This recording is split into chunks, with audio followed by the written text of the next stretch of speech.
Welcome to the Cognitive Rampage podcast. Hope you're taking care of you. Hope you're living your cognitive rampage as usual. This rampage is going to get deep, at least for me. But before I get into the guest, a couple things to tell you about. Dollar Mental Health Club is coming back soon in January. Don't worry. So the beta test will be running in January. We finished the alpha test already, but Dollar Mental Health Club is bringing you basically mental training, not psychology, not therapy, not talking about your feelings in childhood, more or less, but more tools in the present that you can apply in your life. But Dollar Mental Health Club is coming back in January. The second thing to tell you is the second edition of the Cognitive Rampage book. Actually, the revision will be out January of 2017, along with the audio book as well. So this is the last time you can get the book ever printed like this again. We're actually discontinuing the first edition, so we're not even going to print it like that again. So just the second edition will be available. And go to drinkmycoat.com. Something I drink, something I love. Actually, Alfred, I appreciate it. Need one more case again, Alfred? The last one you sent me last week is almost gone. But anyway, the pH balance of the water is what is most important there. It's about 2.4, 2.5. That's what I like the most, but it also has mushroom probiotics, all natural, etc. But go to drinkmycoat.com and you can have more of that. Have you ever found yourself, I often find myself, thinking that I swear we're moving backwards as a species? And I have found myself looking at sometimes even myself, but us as a whole, not borders, divided, but as just a whole, as a complete species. And I've really thought, are we moving backwards, right? Technology sometimes I think can confuse us as I think we're advancing. But the guest on my show today has taken that question and really ran with it. Maybe even behaving or thinking that way is true, that we are digressing. If anything, Tony Wright, who's on the show, deems at least it needs proving wrong. And he has taken a closer look at evolutionary context, molecular ecology of our distant ancestral environment, and has included behavioral psychology and neurological data involving split brain research, right? Now, split brain, we all know, right brain, left brain, gathered all that together and looked for common denominators. Tony Wright, welcome to the show. Thank you for coming on. Hi, Adam. Thanks for having me on. It's an interesting subject area, that's for sure. Well, as I said just before we went live, I feel like, I know we just met technically, but I feel like I'm so deep in the theoretical mind and expansion of you that I feel like I'm kind of like, all right, this is semantics. Hi, how are you doing? My favorite color is black and blue. Nice to meet you. So, wow, let me just tell you, I posted on the Facebook page, I am down a new rabbit hole, and my God, have I been disappeared in this rabbit hole for the last 3 days. So I appreciate it, Tony, for giving me that information and to run with. Well, I've been down that rabbit hole for about 20 odd years, so it's been my whole life. Oh, it has been, and thank you for one. But before we really dive into, oh my God, who knows where we're gonna go? But tell me more, kind of about you, if you will, the back end. Where do you come from? What brought you to this part of your journey in life? Yeah, it's a good question. Not one I ever like answering, but I'll give it a go. I didn't set off with any of this in mind. I had a pretty average upbringing for the UK. I grew up in northeast England. I guess a kind of working class background. And my whole life was like a lot of people, how to get a job, get some money, go to the pub, get drunk, and that was pretty much it. But yeah, I guess I got a bit disgruntled with that kind of lifestyle, and eventually I went to college, and I grew up thinking I wasn't too smart, so I was quite surprised when I did okay at college, and I ended up going to Edinburgh Botanic Gardens. They ran a course there. I was there for 3 years, and that kind of stimulated interest in plant evolution primarily, but but also started, I guess I was moving in a wider circle of friends. It wasn't just the sort of traditional alcohol culture of the northeast of England. And I guess with a little bit of education, enough to get a basic handle on things, and meeting new people, including, I guess I had friends who were interested in things that to me at the time seemed very bizarre and strange, sort of interested in, say, spiritual aspects of life, Buddhism, shamanism, this kind of stuff.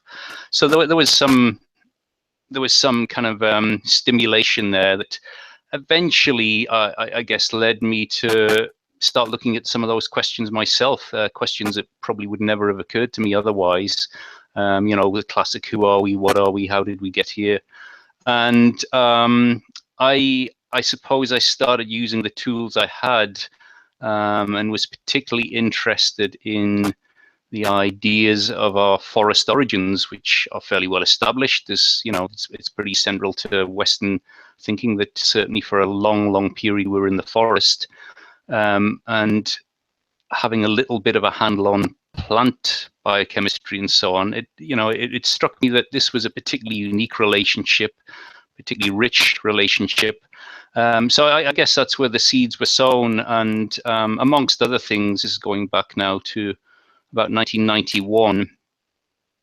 I was interested in our ancestral diet, so I started a bit of self-experimentation. I changed my diet, although I'm not so keen on the term diet anymore. I think it's much more akin to extremely advanced molecular engineering. That's what we're doing. We might think it's just something we eat, but that's not really what's going on. But I made some changes, and I tried to move towards what I thought was a more natural primate-like diet. Obviously, I couldn't replicate it exactly, but just unprocessed natural foods. More as an experiment. Again, still at that time, I didn't have any grand plans. It was just, oh, well, I wonder what this will be like. I'll give it a go for 3 months.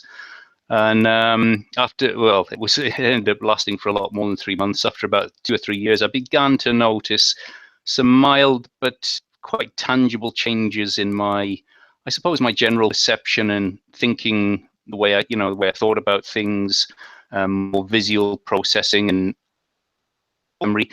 No kind of great epiphany, just enough to keep my curiosity sort of piqued. And I guess that then took me into some of these other areas, the sort of more shamanic traditions and so on. And by that time, I'd started doing a lot of reading, and I began to notice these common patterns, I guess, from all these different traditions. And that led me to further self-experimentation, really putting combinations of things together, and going from a very skeptical and very, I don't want to sound too harsh or judgmental, but a very limited outlook, I suppose. I began to get glimpses of things that I'd heard distant rumors of in, strange texts and so on. I thought, well, wow, this is pretty full on. So quite early on, I guess I got enough stimulation to really turn what was a curiosity into what became undoubtedly a bit of an obsession. And I started running into all these classic big questions. And not that I'm suggesting I've come up with answers, but I really felt like there was some simplistic areas here that really nobody had looked at in context anyway. So that was kind of the start of it, about 25 years ago. And I sort of embarked on a process of more and more self-experimentation, more research, and really trying to make sense of some of these questions, and including questioning the equipment I had to make sense of those questions, which I felt was very important. And again, something we certainly in modern culture we take for granted. We sort of wake up and we, well, I feel okay, or maybe I don't, but we don't really question the equipment that's telling us who and what we think we are. So that was something I factored in quite early, and I think that was quite useful. It was, looking at some of the modern literature, there was plenty of evidence that there are serious perceptual gaps that by definition we don't see. So we blithely go on thinking what we think without ever questioning that. So I guess that was the foundation, and from there slowly, pieces started coming together, and eventually 20 odd years later, I have this kind of working hypothesis that is really about asking questions and trying to encourage debate, in areas that certainly in the modern era we seem to have lost. I think our distant ancestors were equally obsessed with these questions, but we've almost lost the ability to understand their language. You know, it's almost too contextual, too poetic, so we tend to dismiss it as being primitive. Uh, well, 400 questions go from there. I mean, who? One, I understand the self-testing and obsession once you come up with a theory and an idea and approach to life. And but what you propose really in the theory that you base with the right and left brain, right? This dominance over one, whether I mean, because if you asked anybody, I would even say probably have answered until I dove deep in your research that yeah, we're getting smarter. Yeah, our brain, we're evolving more. But then when you connect it to language, I'm a freestyle kind of poet, if you will. I can just go off the top of my head. And I I don't know. There's something you mentioned in an interview about the beauty in connecting through singing or talking in poetry or connecting that way. I mean, we connect that way in Mhm. love, right? We write love letters or poetry, right? It's okay there still, but we've become very simplistic. Words become like a tool of really just not connecting, but exchanging information. Yeah, I think, or I'd suggest at least that the process that we're going through, and I think somewhat blind to unless you start really looking long and hard in the mirror, um, is, we use words like rational, and we have reductionism in science and so on, and we kind of been brought up to think of that as become as a sign of our advancement, and it appears to be hardwired these days into our system. Um, but when you start just simply asking the question, allowing the possibilities that, so for example, were the hieroglyphs a more primitive form of communication, or were they so advanced we find it difficult to understand them? We tend to base most of our communication on this kind of various versions of Latin, and it's very rational, and it's very this, very that. A bit like metric systems versus imperial systems. They're much easier to understand, therefore they must be more advanced. Well, no, maybe they're just really dumbed down because that's what we can cope with. And of the kind of question, once you start asking that and open up to the possibility, it's like, well, maybe we have it back to front. And it's not a comfortable idea for most people. But I think if we are as advanced as we'd like to think we are, it shouldn't be a threat to ask those questions. In fact, it would be a sane thing to do, to check in once in a while and really test the Yeah. context. Are we heading in the right direction here? So even little clues like that, or you mentioned poetry. I think, and even there, we've almost tried to rationalize poetry and singing and analyze it and digitize it and so on. But the more complex contextual communication that tend to stir feelings, though again, a nice word for something we don't really understand and so on, you suddenly start finding layers and layers of labels that we think we understand, but actually they just parcel away mystery that we don't have the capacity to experience anymore. And yet there's a trail, or there seems to be a trail back to our ancestors, suggesting they lived that experience more than we did with great ease. They didn't have to decipher it. That's just how they were. And then we've ended up where we are today, where they're kind of marginalized and seen as a bit weird, artistic, or this or that and the other. It's not mainstream anymore. This whole rationalized metric base 10 society is the shiny advanced version. We could have, it's just a question. I mean, I have my own answers, but could we be looking the wrong way down the telescope when we're trying to address these questions?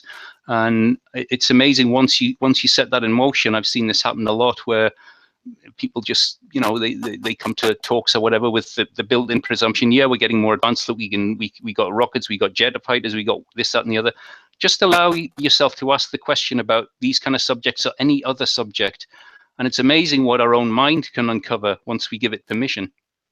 Well, you do see on some level, right, this transition to go back to getting your own land, right, to growing your own food, knowing where everything's coming from.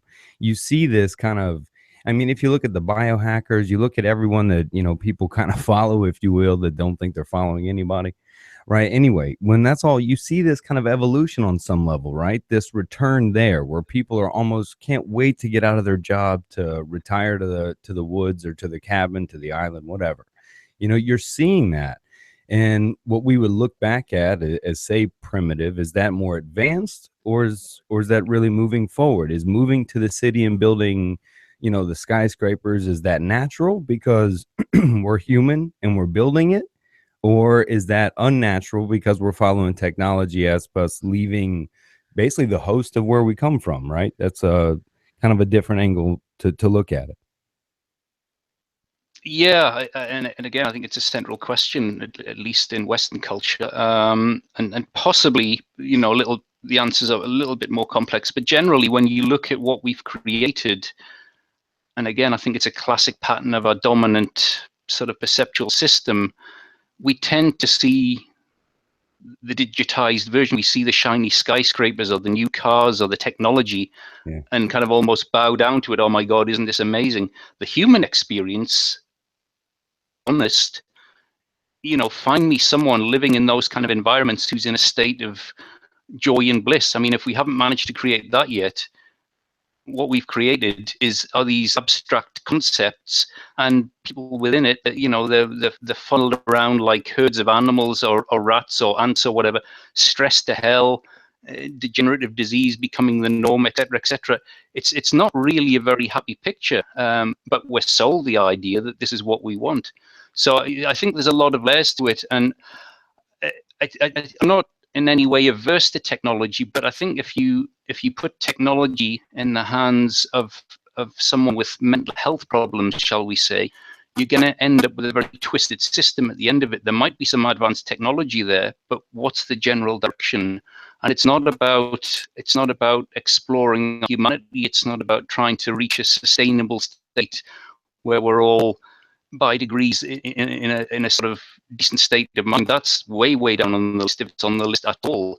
It's more about following these abstract concepts, and I think that's a direct product of our current configuration, to put it that way. I think what we're seeing is a product of our mind, and we'll get to this eventually, I guess. But I think our mind's in a state of decline.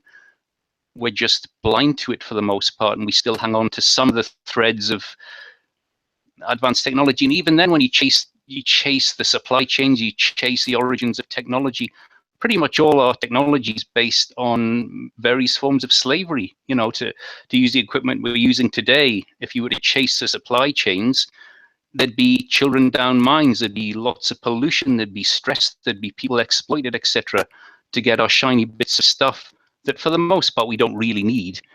So I think there's not that I'm saying anything new here, I'm just trying to put it all in context. I think there's an awful lot wrong with our idea of advanced, and increasingly people are sort of realizing that. I mean, there's always been a periphery of scientists who sort of sat on the edge of mainstream society, probably going back to at least the Greeks or earlier, looking at what's considered mainstream and shaking their heads in disbelief and what the hell is going on here.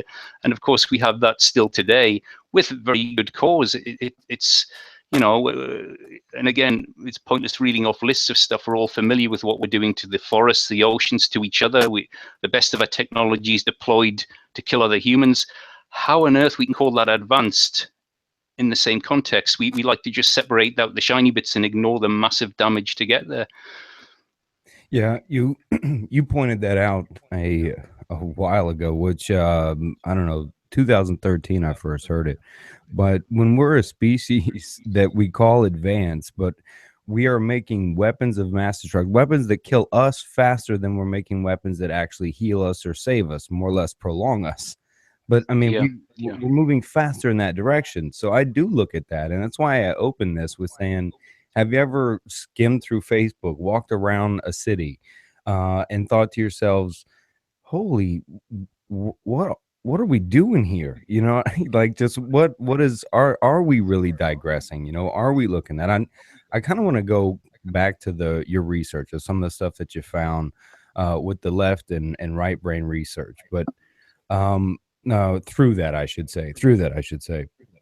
Now, a lot of people have a general understanding of that. If you could kind of maybe talk a little bit about what that means, where that research comes from, kind of where the foundation stands today on that type of research before we, walk deep down. Because would you agree that that's kind of a foundation in what we're going to talk about as we walk into your theory? I would say it's the most important symptom of Ooh. the sort of picture I'm trying to piece together. I guess Mm. I have edged more towards the sort of causal factors and how we got to this state, and obviously I'm trying to weave all that together. But the neural configuration, and particularly with reference to the classic left-right brain stuff, I'd say that's the cutting edge of the symptomology. And again, there's reasons why we've become blind to that. But yes, I mean, it is not. There's nothing new in that sort of idea. It's I guess Western science has been studying this for as long as there's been Western science, and there's hints of it going way back. The idea of at least sort of two distinct versions of ourselves, and that did come out in the 50s or 60s, where each hemisphere seems to have a distinct personality. And various traits have been assigned to that, and there was a sort of general public perception: left brain's analytical, logical, speech; right brain is creative and some other weird stuff we don't understand, basically. And I think there was a lot of, or there was some discomfort in academic circles. It was too simplistic, and how could we explain it? The sort of general talk at the time was of specialized adaptation, that our left hemisphere seems to be perceptually dominant. The presumption was it must be more advanced, and we've somehow traded these mysterious things we can't easily quantify and don't experience as well as maybe we used to, for this abstract thinking. And of course, the risk with that is it's very self-referencing. It's one hemisphere going, oh, well, this is how I see the world now. It must be more advanced because that's how I would see the world now, and see that it's more advanced. I'm running ahead of myself a little bit there. So yeah, back to the basics. Pretty much all mammalian species and other species, we have a neural system that's split in two with a connecting bundle of nerves. And what came out of this research, particularly in the 50s, 60s, 70s, was it seemed that each hemisphere had distinct traits, distinct abilities. And there was research using people who'd had accidents. One side of the brain was damaged or the other.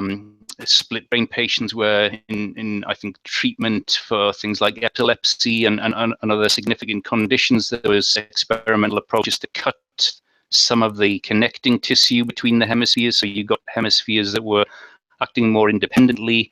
There were other experiments using anesthetics where you could anesthetize one hemisphere more than the other, all sorts of stuff like that. And this pattern emerged that certainly our left hemisphere appeared to have general day-to-day perception, shall we say, our sort of who and what we generally think we are.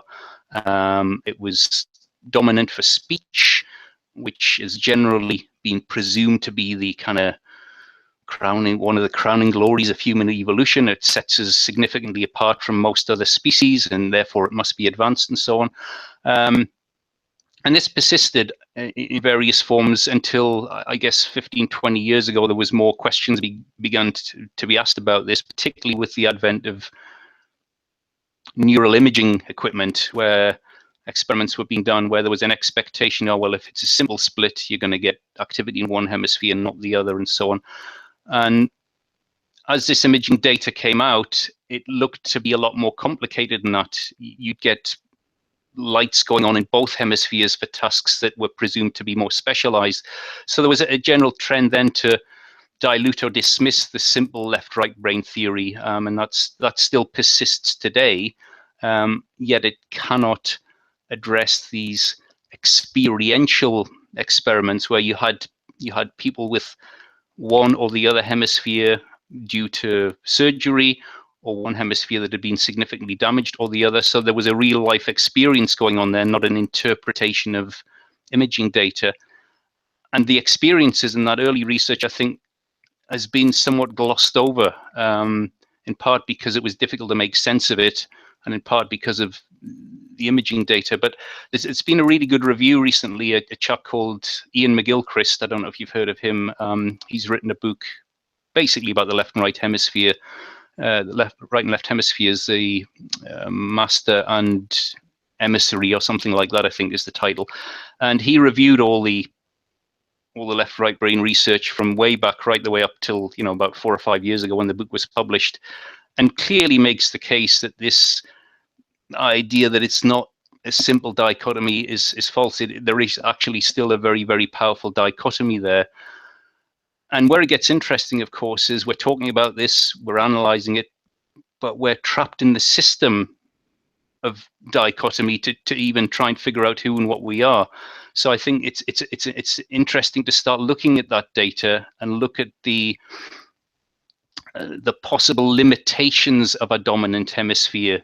And when you start looking at them, and it's in the literature, it's not something I've invented, it immediately, to me, it brings with it a sense of great caution about presuming we know absolutely anything or jumping to any conclusions, and being incredibly aware of our bias and our preconceptions, because it looks from the data that our dominant hemisphere has some serious cognitive problems. And that's been observed by some of the most, highly thought of neurologists for their time. And yet we've still kind of marched on from that research as if there's nothing wrong. You know, it's like we see this data, or there's some serious deficits in our capacity, for example, to one of the traits that came out of the research is the left hemisphere is very poor at context. Cannot join pieces of information together very well and make sense of them. 2 or 3 bits of information, yeah, okay, you can cobble them into a picture and so on. You have a whole array of information and it just cannot cope. It's overloaded, doesn't know what to do. So we have reductionist science. It's an advanced way of looking at things. Well, it's not. It's an inability to see the whole picture. It's breaking things down into tiny little bits, so our not very bright left hemisphere can actually see them and make some sense. But we've grown up with the idea that this is a great way of looking at stuff. Another thing the left hemisphere has a propensity to do, and again, it's in the literature, I'd invite anybody to check on this, a term called confabulation. It's kind of a fancy word for saying all the time, and it doesn't even know it's doing it. And this is our dominant hemisphere. In addition, and I'm citing some of the key examples, it's susceptible to delusion. It's highly deluded. So I'm just throwing a few traits in there. This has come out of very modern research. But if you were remotely sane, it's like you go to the consultant, you go to the MD, the GP for a checkup, and they say, well, unfortunately, we've detected a problem with your neural system. There's a problem there. It's going to cause you all these cognitive impairments and behavioral difficulties. You'd be alarmed, and you say, okay, well, I'm gonna stop flying my jet. I'm gonna stop driving my car. I'm gonna stop what I'm doing till I figure out what's going on. We march on belligerently as if there's nothing wrong, despite evidence and behavioral evidence. But again, I'm running ahead here with little bits and pieces, but just trying to give you a flavor of some of the areas that intrigued me, that I felt I was reading about our collective and my own madness. I'm very well researched, and we've not acted on it. Tony, I'm jumping out of my chair. The tidbits of information are like little. I don't know. I'm jumping out of the water like a shark on a seal right now. I'm just.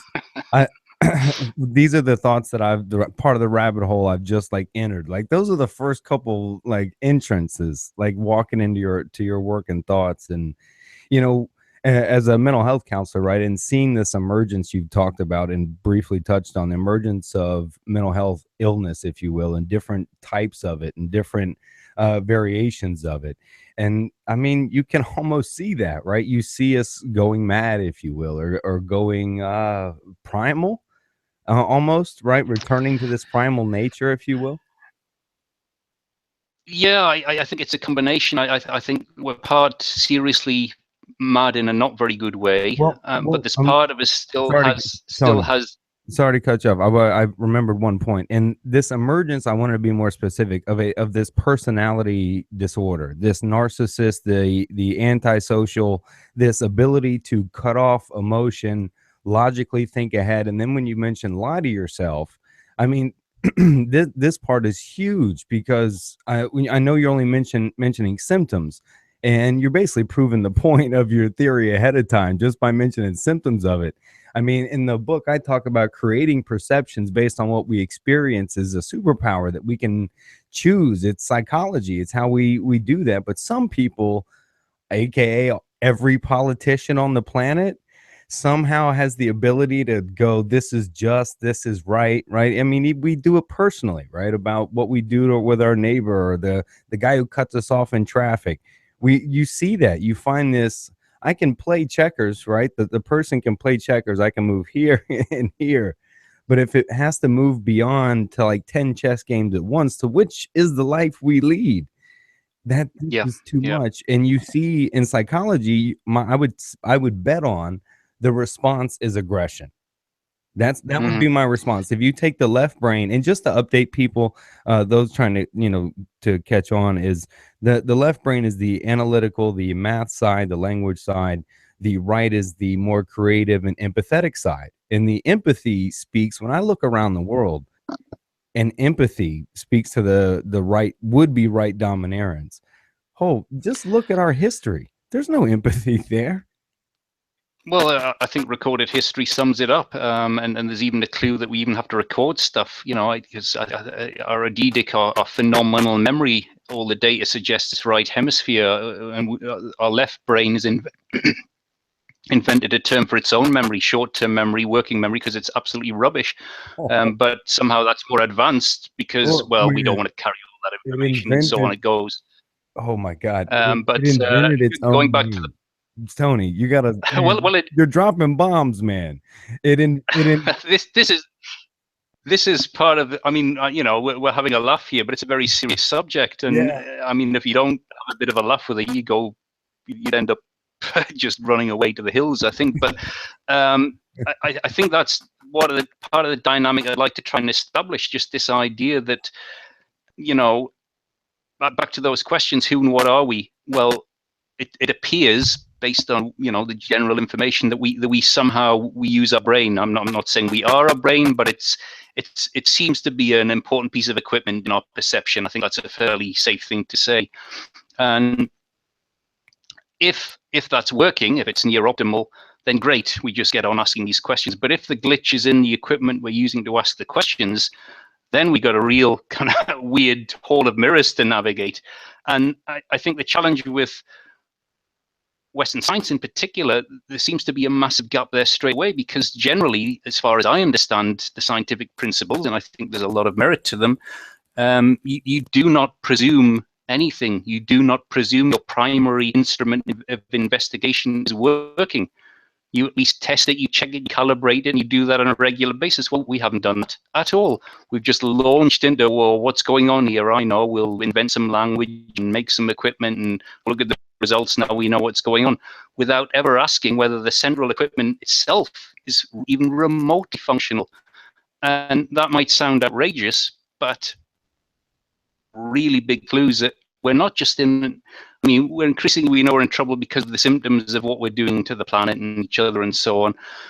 But going deeper than that, specifically, for example, whatever weight you sort of you might ascribe to this, the very fact that we have ancient traditions, oral traditions, mythic traditions, some of them have been partly codified and written down from all over the globe.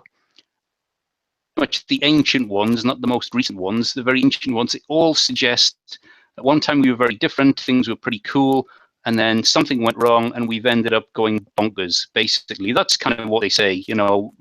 They talk about delusion in particular, more animalistic, more primitive, more angry. So we have those traditions. The fact they exist is interesting. It doesn't prove anything, but it's really interesting. Then we have our collective behavior today. Watch the TV, watch something on Google, go out on a Friday night. What do we see? Do we see a highly advanced functional species? No, we see an absolute disaster. And most of us are probably controlling a lot of our emotions and playing by the social rules. There's a mountain of evidence that we've got serious mental health problems. Do we take that into account when we ask these questions? No. Is that sensible, or is that a further symptom of more mental health problems? Yeah, I mean, you made me just kind of think about a question is going, well, are we really, because being a practitioner, there's so much, you're killing my mind right now. I'm all over the place. As a practitioner back then, it was diagnosis, right? We begin to label all these things. But now I talk about, look, these are symptoms, right? We're not treating the person, the trauma, the thoughts, etc. We're treating all these symptoms, but because we can label it something, we feel better about it. This is what it is, rather than, hey, these are symptoms of something much deeper, Yeah. in the person. And I like actually how you go further, but by saying it's not about something deeper in the person, as these are symptoms, trauma, etc., but rather the species as a whole, its brain isn't functioning as you mentioned, right? To kind of let people know what you're referring to kind of walk people. And I had to walk in with baby steps, and I still am. So the idea that we believe our brain to be functioning and or advancing, or is our brain actually digressing in our behavior, right? And you looked at all sorts of fields, right? And in looking at what behavior, psychology, what history, all these kinds of things, seeing what were you looking for doing so? Well, I think you mentioned this earlier. It sounds very grandiose, but it's quite simple. Just looking for simple common denominators, simple patterns, and I think a lot of it's down to the luck of asking the right questions, and they're not new questions, of course. And I mentioned just a few minutes ago about these ancient traditions, which I was blithely unaware of. I mean, I've grown up in I guess it's called, sort of Christian culture, but I didn't pay any attention to that. But I eventually learned there were lots of traditions, and the central theme was this. It comes with a lot of baggage, but this idea of a fall from grace, a degeneration of sorts, and I think it's been used for all sorts of heinous crimes and God knows what. But the pattern of information is consistent through pretty much all these ancient traditions from whichever continent. And I suppose once you ask that question, you start looking everywhere, and it's a bit like putting on a form of reality glasses or something. You then cannot stop seeing, whether it's in yourself or people around you or the culture as a whole, what behavior that you're familiar with. And again, this goes back to left-right brain research. The left brain loves familiarity.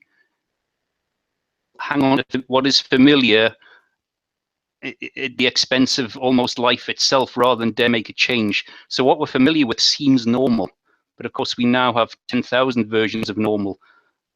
Maybe they're all great, or maybe they're just 10,000 versions of madness. We all think our own version of madness is sane. And again, once you ask those questions and you're willing to step back a bit like that, and of course we also have, throughout recorded history, people that we generally consider, let's say, above average intelligence, creativity, insightful, and so on.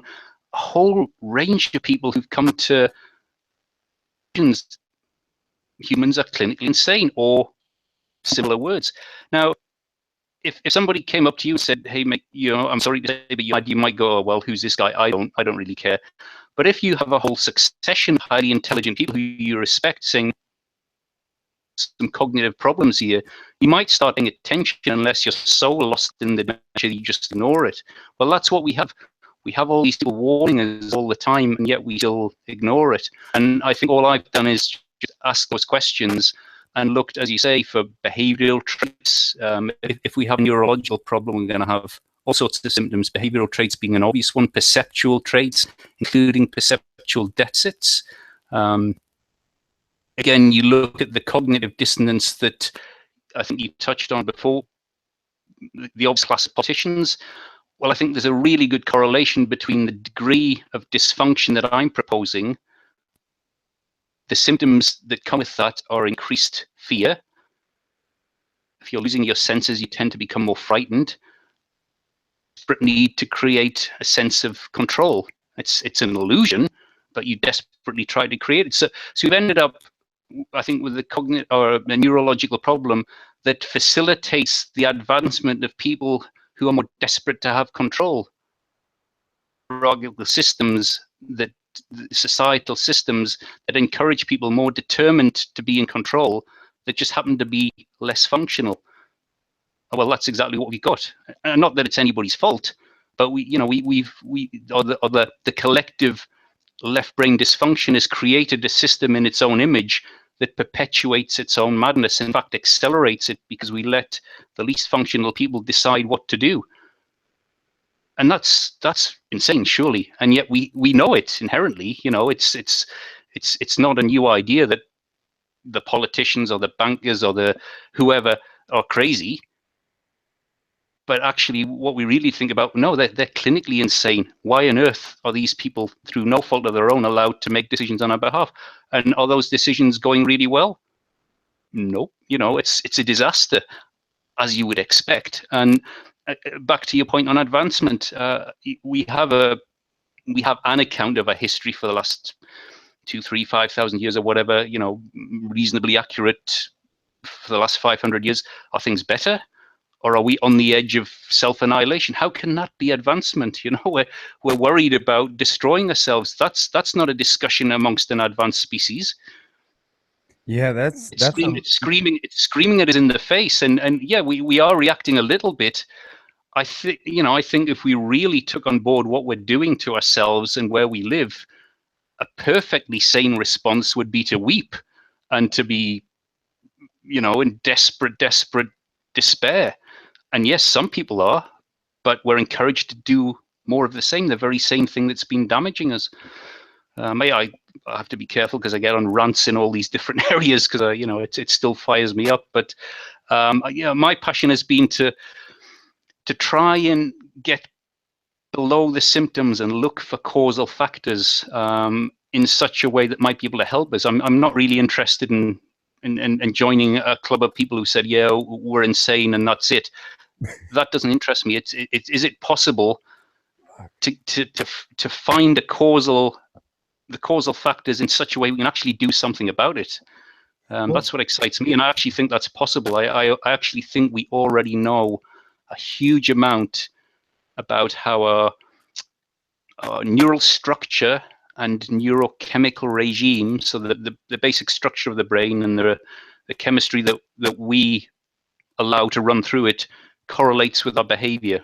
We know a lot about that. And our current configuration is clearly not serving us. In fact, it's destroying us. And we know other states exist, and we know there are structural and chemical changes that correlate with that. So at the very least, we're already equipped with enough knowledge to go, okay, do we want psychopathic people in charge, or do we want more empathic people in charge? Not as a complete solution, but as a starting point. And we know enough about that already. But it's so deeply conditioned into us to hang on to that familiarity that we march off the cliff smiling as everything's okay, and it's far from okay. Wow. Yeah, right when I have one question, there's 6 other points that you drop. And you spoke on a few things about the AKA advancement, of who we are, and the annihilation of us as a species, that at one point life may have been, much harder when we look at it as far as conveniences or luxuries, etc. Right. And we compare it to that, and we have our thinking that just drives us forward, right, without looking. And the emergence, if you will, of the left brain rather as opposed to the right brain. I kind of want to go back there if we can. What is it? Do you propose that it's a natural evolution that is making the left, be dominant, that we're heading that way? And I mean, knowing what may be causing that, right, is kind of where to start about how we undo that or plug in the other side. Sorry, Adam, I got some of that. I think I got most of it, but you're breaking up a bit. I don't know if I'm still coming through okay, but your vocals are breaking up a little bit. Yeah, no worries. I'll try again. Perhaps the question was all over the place because my brain is. if we're what you and I are really walking and talking about here is the dominance of the left side of the brain as it's beginning to dominate more and more of our decisions about what we do, how we do it, how we grow, how we advance, etc. Looking right in front of us, and what would suggest, not just suggest, but I think we've been talking about what suggests, but what are the causes, if you will, making the brain maybe allow this to happen, allowing the left side to take over and ignoring the right side, if you will? Okay, I think I get that. It's a little bit broken, but yeah. Well, this is going. Back in the early '90s, I got quite excited when I started reading about some of these neurological experiments, and it just seemed so obvious. It kind of jumped out at me, and again, combined with personal experiments, that, oh my God, it's in the literature. We have a really stupid dominant hemisphere. It's terrified, it lies, it's deluded, it's subject to all sorts of crazy stuff, and it's in charge. Hello, we don't need to. You don't need to know anything else, and we have this ancestral message telling us the same thing in slightly different language. And of course, the next question, well, why did that happen? The implications from these traditions are, at one time, it wasn't like that. And of course, it's easy to, there's obviously people written about our sort of tendency for nostalgia and presuming things in the distant past were better. What I was looking for was a plausible mechanism where maybe that was the case. And because of the sort of the general background I had with plants and plant evolution and so on, it didn't take long to sort of see how that could have happened. And it's already in the literature. And I guess there's a few preambles to this, so please stop me if I get a bit lost in it.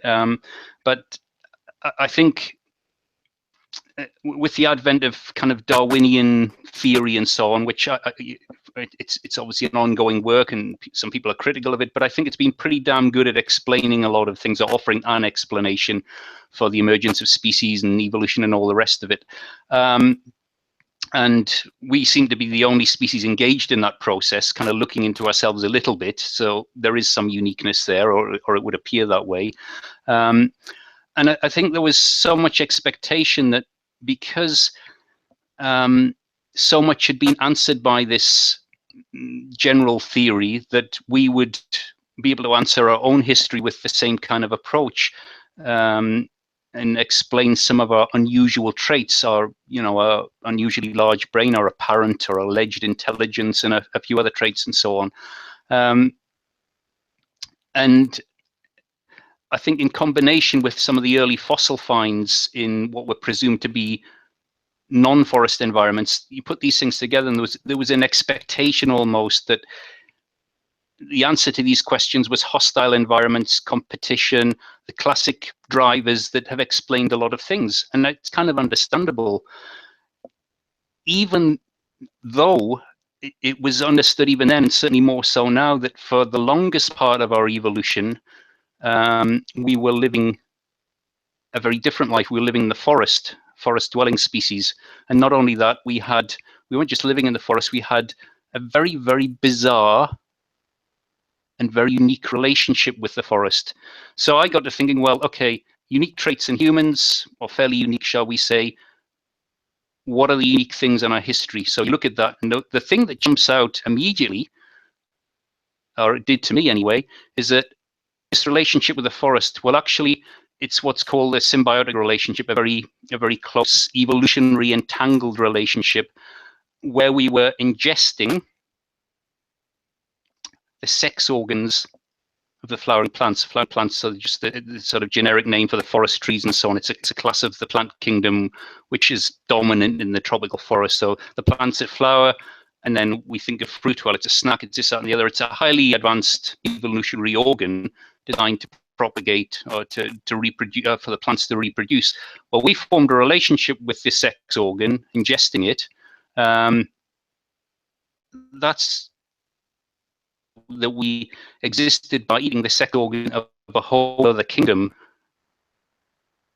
You think a little bit about how weird that is. If I said to you, well, I've done some research And to me, the human brain expanded because we chased mammoths and we cut off their sex organs and ate them. And the weird biochemistry of mammoth sex organs expanded. You go, well, that sounds really crazy, man. But we did eat mammoths because, well, actually, we spent tens of millions of years in the forest doing exactly that with plants, eating the sex organs. So what's the connection there? Well, the reproductive organ, the sex organ, is a hormonally highly unique environment. It's designed to do something very different to the rest of the body, the rest of the physiology, whether it's in animals or plants.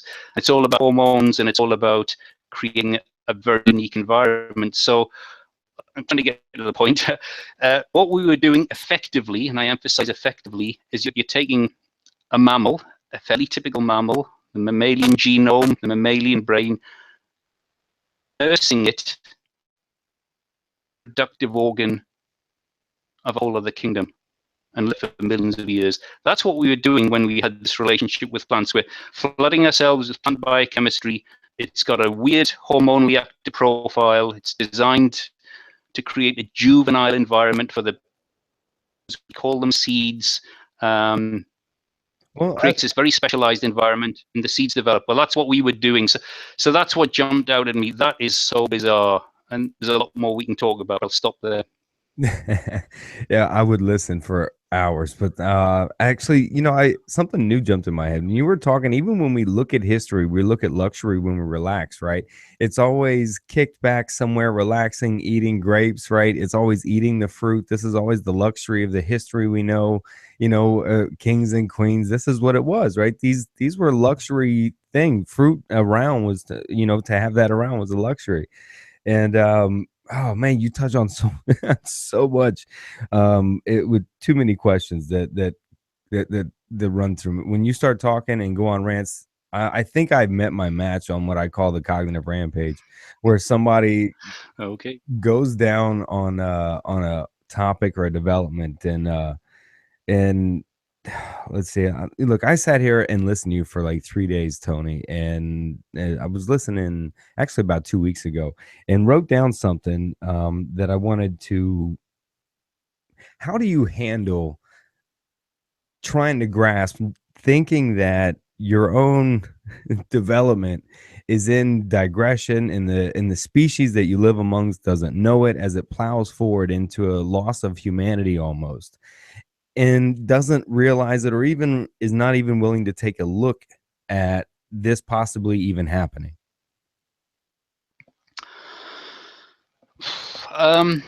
It's a really good question, and I think a mixture of responses.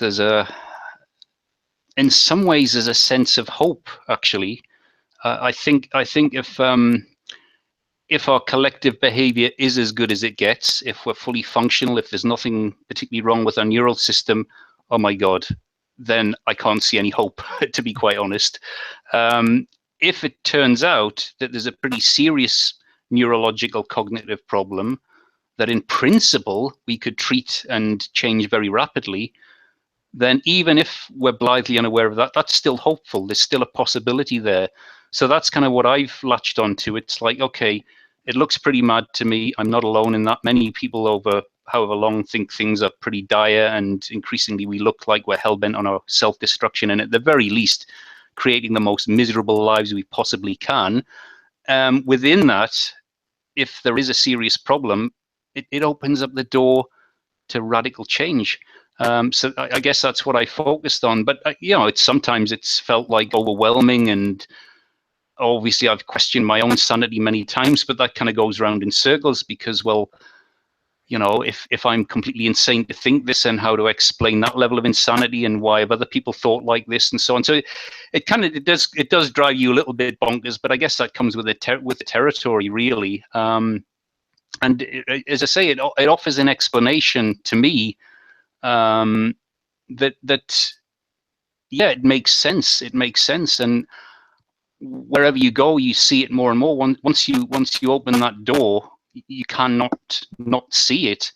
So that can be frustrating, but I guess you learn to live with it. And I've not really stopped in the last 20 years to try and move forward, to find ways to explain this better, to make the case better, to get people interested, and obviously to test the water, because maybe we are fine, maybe everything's okay. But increasingly, in fact, I have to admit that I'm past the point of being convinced now that that is the case. I try and remain objective, but it would take a miracle to convince me that humans are actually sane anymore.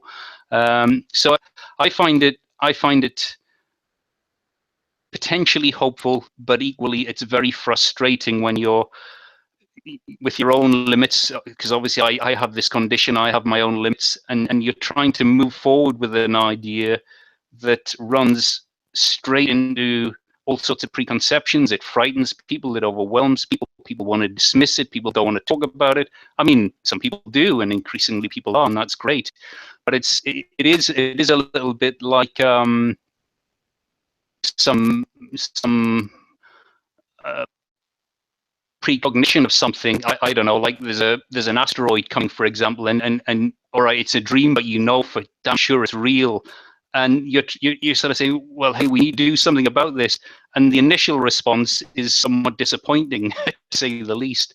But what else can you do? What else can you do? I mean, until I think you mentioned in the intro, until somebody comes along and categorically blows a big hole in this can't be right. It's absolutely, it's your own insanity. Everybody's fine. Okay. Nobody's convinced me of that. And increasingly, I'm getting a good response to this from a broad spectrum of people. And that's quite hopeful, from academics, anthropologists, neurologists, right the way through to artists, to psychonauts, to right the way across is, oh my God, this actually makes more sense than anything else. It's scary. Out, and that's the bit that excites me. So yeah, a mixed bag, but generally, I wouldn't be doing this. I wouldn't be working on this if I didn't think there was an end game that could potentially turn us from terrified, aggressive, self-destructive species into a species that could live a little bit like these ancestral ideas where we were, a little. I mean, I draw on all these analogies, and some of them real experiences where I guess you're familiar with, the rave culture that emerged, and where MDA came from a sort of obscure invention way back whenever to became a sort of dance drug, and for a couple of years it was, or at least there were elements of it where it was not about profit. It wasn't in criminal hands. It was just about spreading a vibe, really. And the transformative effect that had on people, not just people who were already like into dancing and having that, but people who were really angry and wanted to fight each other. It had the power to transform, and obviously it's now been trialed for post-traumatic stress, all that kind of stuff. Now, I'm not saying we're deficient in MDMA. What I'm saying is one molecule had the potential to transform a consciousness. We've lost hundreds and hundreds of equally complex molecules from our forest ancestry. We're chronically chemically impoverished compared to our ancestors. If there's not some clues in there, if there's not something in there that could answer these questions, then I'd be extremely surprised.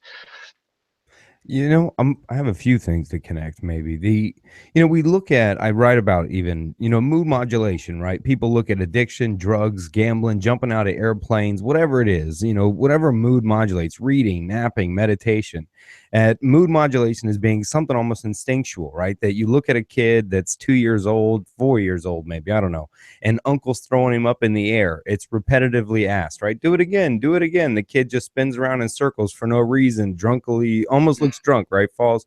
We have this obsessive need for mood modulation almost, and pushing ourselves. And then to connect, as we get older, even if you look at many many nationalities, nations, whatever, as the species, we look for our getaway, if you will, in nature. We go to the beach, right? We can't wait to get an escape. Well, what people have a hard time swallowing, right, is that time was better then, before we had atomic and hydrogen and nuclear bombs. And so we look at now and go, no, technology means we've advanced because I have better luxuries, I don't work as hard. And we look at the old way of living, if you will, before we could annihilate ourselves with a few buttons. We said, no, it was bad then, it was harder. We've definitely advanced. And it's hard to see that, but guess what? We lived in what you can't wait to vacation to 50 weeks out of the year. 50 weeks out of the year, you're in a city or doing work in this advanced civilization in buildings of concrete, removed from where we came from, what birthed us, what kept us alive. And then we can't wait those 2 weeks this year, if some people even get that. And where do we go? We go to the beach. We walk the edge of the water. We go to the woods. We go skiing. A lot of us do that. We immerse ourselves in some sort of nature response of letting go, right? Or returning home even. I reference when I find myself saltwater in a kayak, I've found home. And, it's almost like behaviorally, we seem to be always wanting to go there, but yet our brain takes us further from there. Well, I agree completely, and some of those things are now and have been for a long time used as therapeutic approaches. People taking from the city to the woods just to de-stress a bit and reconnect a little bit, and that's insane that we're even having to do that. But yeah, I completely agree. And again, I think it's interesting. There's this dichotomy. I propose that we have I think our brain generally is in trouble. Our left hemisphere, it's degenerating more quickly, and I'll try and explain that in more detail later if we've got time. But it's, again, going back to this idea that the left brain in isolation, and because it's dominant, that's kind of the influence it has. It's creating a world in its own image. It's sterile, it's cold, it's shiny, it's angular, it's this kind of stuff. So that's what it feels most safe. But of course, we're not just our left hemisphere, and in fact, that's the dominant. It's the least part of us. It's just like the aggressive bully jailer. It's not got much going on, but it's kind of in charge. And there's a deep part of us still alive, but kind of locked in the basement, that has these phenomenal connection with nature. In fact, it's part of who we are. And going back to, I was on a bit of a ramble, and I sort of stopped before people sort of, their ears started bleeding or whatever. But going back to this relationship with the forest, the word symbiotic or symbiosis, and the kind of definition of that is the idea that species, which is kind of a left brain idea anyway, but let's start with that. The idea is that boundary merges, and you end up with a new organism made up of one or more species. And if that relationship goes on long enough, you really can't call it a kind of new species. And it's fully accepted we had a symbiotic relationship with plants. It went on for millions of years. If it shaped, as I proposed, if it facilitated the emergence of a new brain, the neocortex, if that was really a product of this relationship and almost engineered by the plants, it's like our consciousness system, the relics of it are still there somewhere. It's kind of more plant than animal, and that's why we have such an affinity for trees, or we can do. On the other hand, you look what we're doing to the forest. It's heartbreaking. We're almost destroying ourselves in the most literal sense. But I think that's a true essence, where when we're more connected to nature, we were more connected to nature than we could even imagine. I think we've become an integral part of the forest because of this relationship, and we still have the relics of that buried in our psyche. That is when we feel at our best.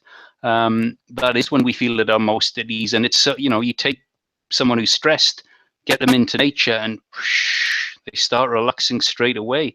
And yet we insist on creating these nature-free zones as if that's where we should live. Well, hang on a minute. That's really kind of weird.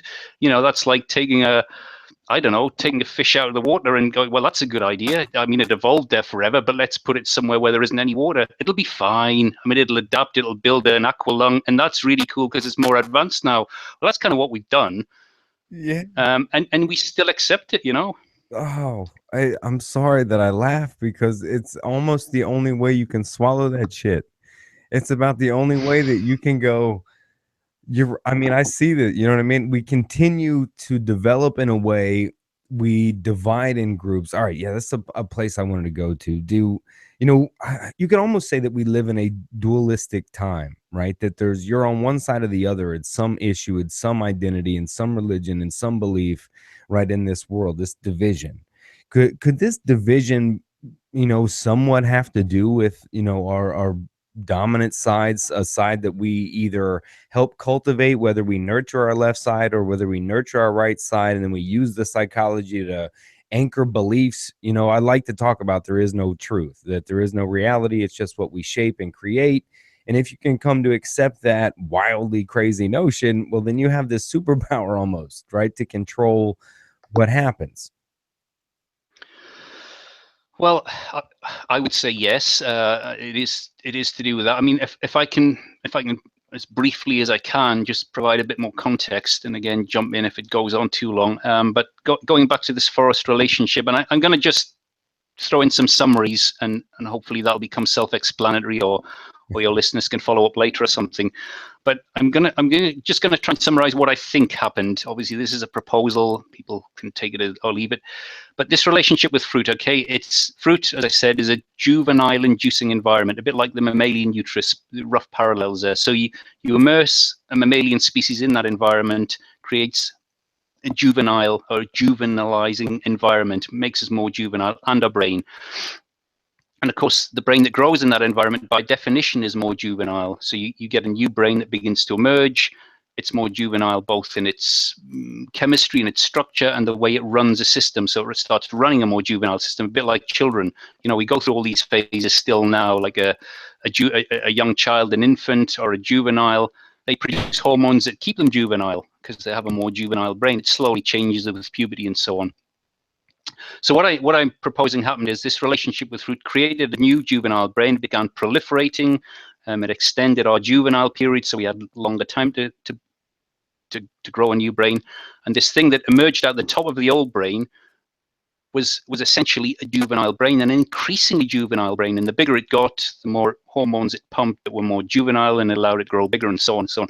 That's a short story. It doesn't really matter about the details. The point I'm making is we ended up, I think, with a new executive, like perceptually dominant layer of neural tissue that was still juvenile in its psychology. And from any negative connotations about juvenile, I'm talking about the best traits of when we're juvenile. So that profound sense of empathy and connection and playfulness and capacity and appetite to learn, and so on and so on. There's not the hierarchy, there's not the aggression. I think that's what we had. And I think this applied to both hemispheres. Both hemispheres had effectively been created by this symbiotic relationship. They were both more structurally the same. They both did the same thing. It was a single system, and it worked phenomenally well. It broke down. The forest disappeared for whatever reason. We couldn't, our own mammalian system could support this new brain because it didn't create it in the first place. This is a mistake I think we made, you know, working for the answers in human DNA. Human DNA is like any old mammalian DNA, just builds a basic mammalian brain. Great for survival, and I emphasize the word mature, tends to be aggressive, competitive, not empathic, not phenomenally bright, can't learn much new. You know, the learning window tends to be when animals are young. I think that's what our brains be reverting back to. You know, we talk about damage or degeneration, but technically, I suppose it's more like the reverting to an earlier form. And one side, just happens to be the left side, has reverted more quickly. So now I'm getting to the point. I think what we have now is a brain that's maturing, and you might think, well, great, that's what mammalian brains do, and yes, that's correct. But I think what set us apart didn't mature. It stayed in a juvenile form and brought with it all these amazing traits. And now it is maturing, left side, much more quickly to typical mammalian traits. So that loss of plasticity, loss of ability to learn new stuff, more aggression, more competitive, more hierarchy. And then going into the neurological literature, the left hemisphere in our current form, it doesn't even perceive reality directly. We have reality, but we perceive very limited reality with a bunch of concepts. We have ideas. For example, you know, if I was to say to you or your listeners, okay, well, forget about your nationality, forget about your name, forget about your job, take all those labels away. And any labels that come up to describe yourself, take them away. What's the experience that's left? And it's quite hard to do because our mind usually throws up another layer of abstract concept. But what's left when you take all that away? And that's a kind of snapshot of what our left brain can feel. Not very much. It either feels frightened or content if there's no fear. That's about it. That's about the limit of what it can feel. We know somewhere else because it scares the hell out of our left hemisphere, or scares the hell out of us, and usually males feel that more. We're terrified of our feelings generally. Something else can feel an awful lot more stuff, and it still wants to be playful, but we block ourselves. It still wants to be empathic, but we block ourselves, and so on and so on and so on. So I think we've got a near mature mammalian brain, but that's not a good thing. And we've still got a partially juvenile mammalian brain. That's where the relics of the real cool stuff live. And that's why we're always wanting to get into that side of our brain. And that's why some of these chemicals can help, because they asymmetrically stimulate the right brain. Or we use approaches to shut our left brain down. We tire it out. We take the Trappist approach. We don't speak for days. Well, if it's not speaking, it's like it's not there anymore. It chatters endlessly. I mean, this is a question I ask. And again, it goes back to classic symptom of insanity. Who hasn't got a mad chattering voice in their head? And would you share that chattering with your partner or your closest friend? Probably not all of it, because it's pretty mad in there. That's the impression I get from people. And who's not got that? Well, we've all got that, and we all pretend we haven't. That's another case of classic delusion. We're all kind of mentally ill, pretending we're not. And I think that's part of it. We've got this dominant system that can only run on abstract concepts, labels, and speech. And the flip side of that, and we touched on it before, we have other forms of communication. And before we even broach on the more esoteric forms, I'm just talking about singing, and singing in a more poetic way. And the amount of information that can convey, vastly more than speaking, and yet speaking somehow more advanced. So we've got these dichotomies right in front of us. And most of us, certainly in our culture, we've grown up, I'd be frightened to try and burst into song on this interview, and it would probably sound quite bad because I'd be too frightened. But if we could do this interview operatic style, it would be vastly more entertaining, enjoyable, and contain so much more information. And there's some scant evidence that was a more normal form of communication going back 4,000 or 5,000 years. There was a kind of more poetic, lyrical form of communication. And I think even that was a relic of something even more interesting. But nevertheless, that's in recent times. So I think you've got all these clues, and they all start stacking up. And they all suggest to me very strongly that the problem is where all the ancient traditions said it was. It's in our mind. It's not out there. And it's really tangible. But the lens we're using to focus on this is the lens that's corrupted. And that's in the ancient traditions as well. They all talk about as, going from a singular sense of consciousness that they tend not to say, oh, well, it was similar, or it was different, or it was a little bit better. They tend to use words like divine and rapture. You might think, oh yeah, I'd like a piece of that. Phenomenally better. And then something happened, and some of the traditions are quite specific. They talk about the emergence of a new, the kind of form that we now recognize as us today, and this old unified self eventually disappeared or became very hard to access. That's not a correlation with the left-right brain research. It's a perfect match. Particularly this talk about sliding into delusion. Right hemisphere being deluded when it's activated, when it's working. It has perfect pitch. It has a deep memory. It can't forget anything. It can it can read pages upside down by taking pictures of it. All sorts of cool stuff that are relics of in the savant syndrome and prodigious genius. Not just a little bit better, phenomenally better, and often tied in with a more playful attitude. It's almost like getting back to that childlike state. In fact, even some of the traditions, if you want to solve this problem, get into a childlike state. That's about normal adult state. Is frightened and hanging on for grim, bloody, fight to do anything childlike. Again, I'm rambling on a bit. But always do together eventually.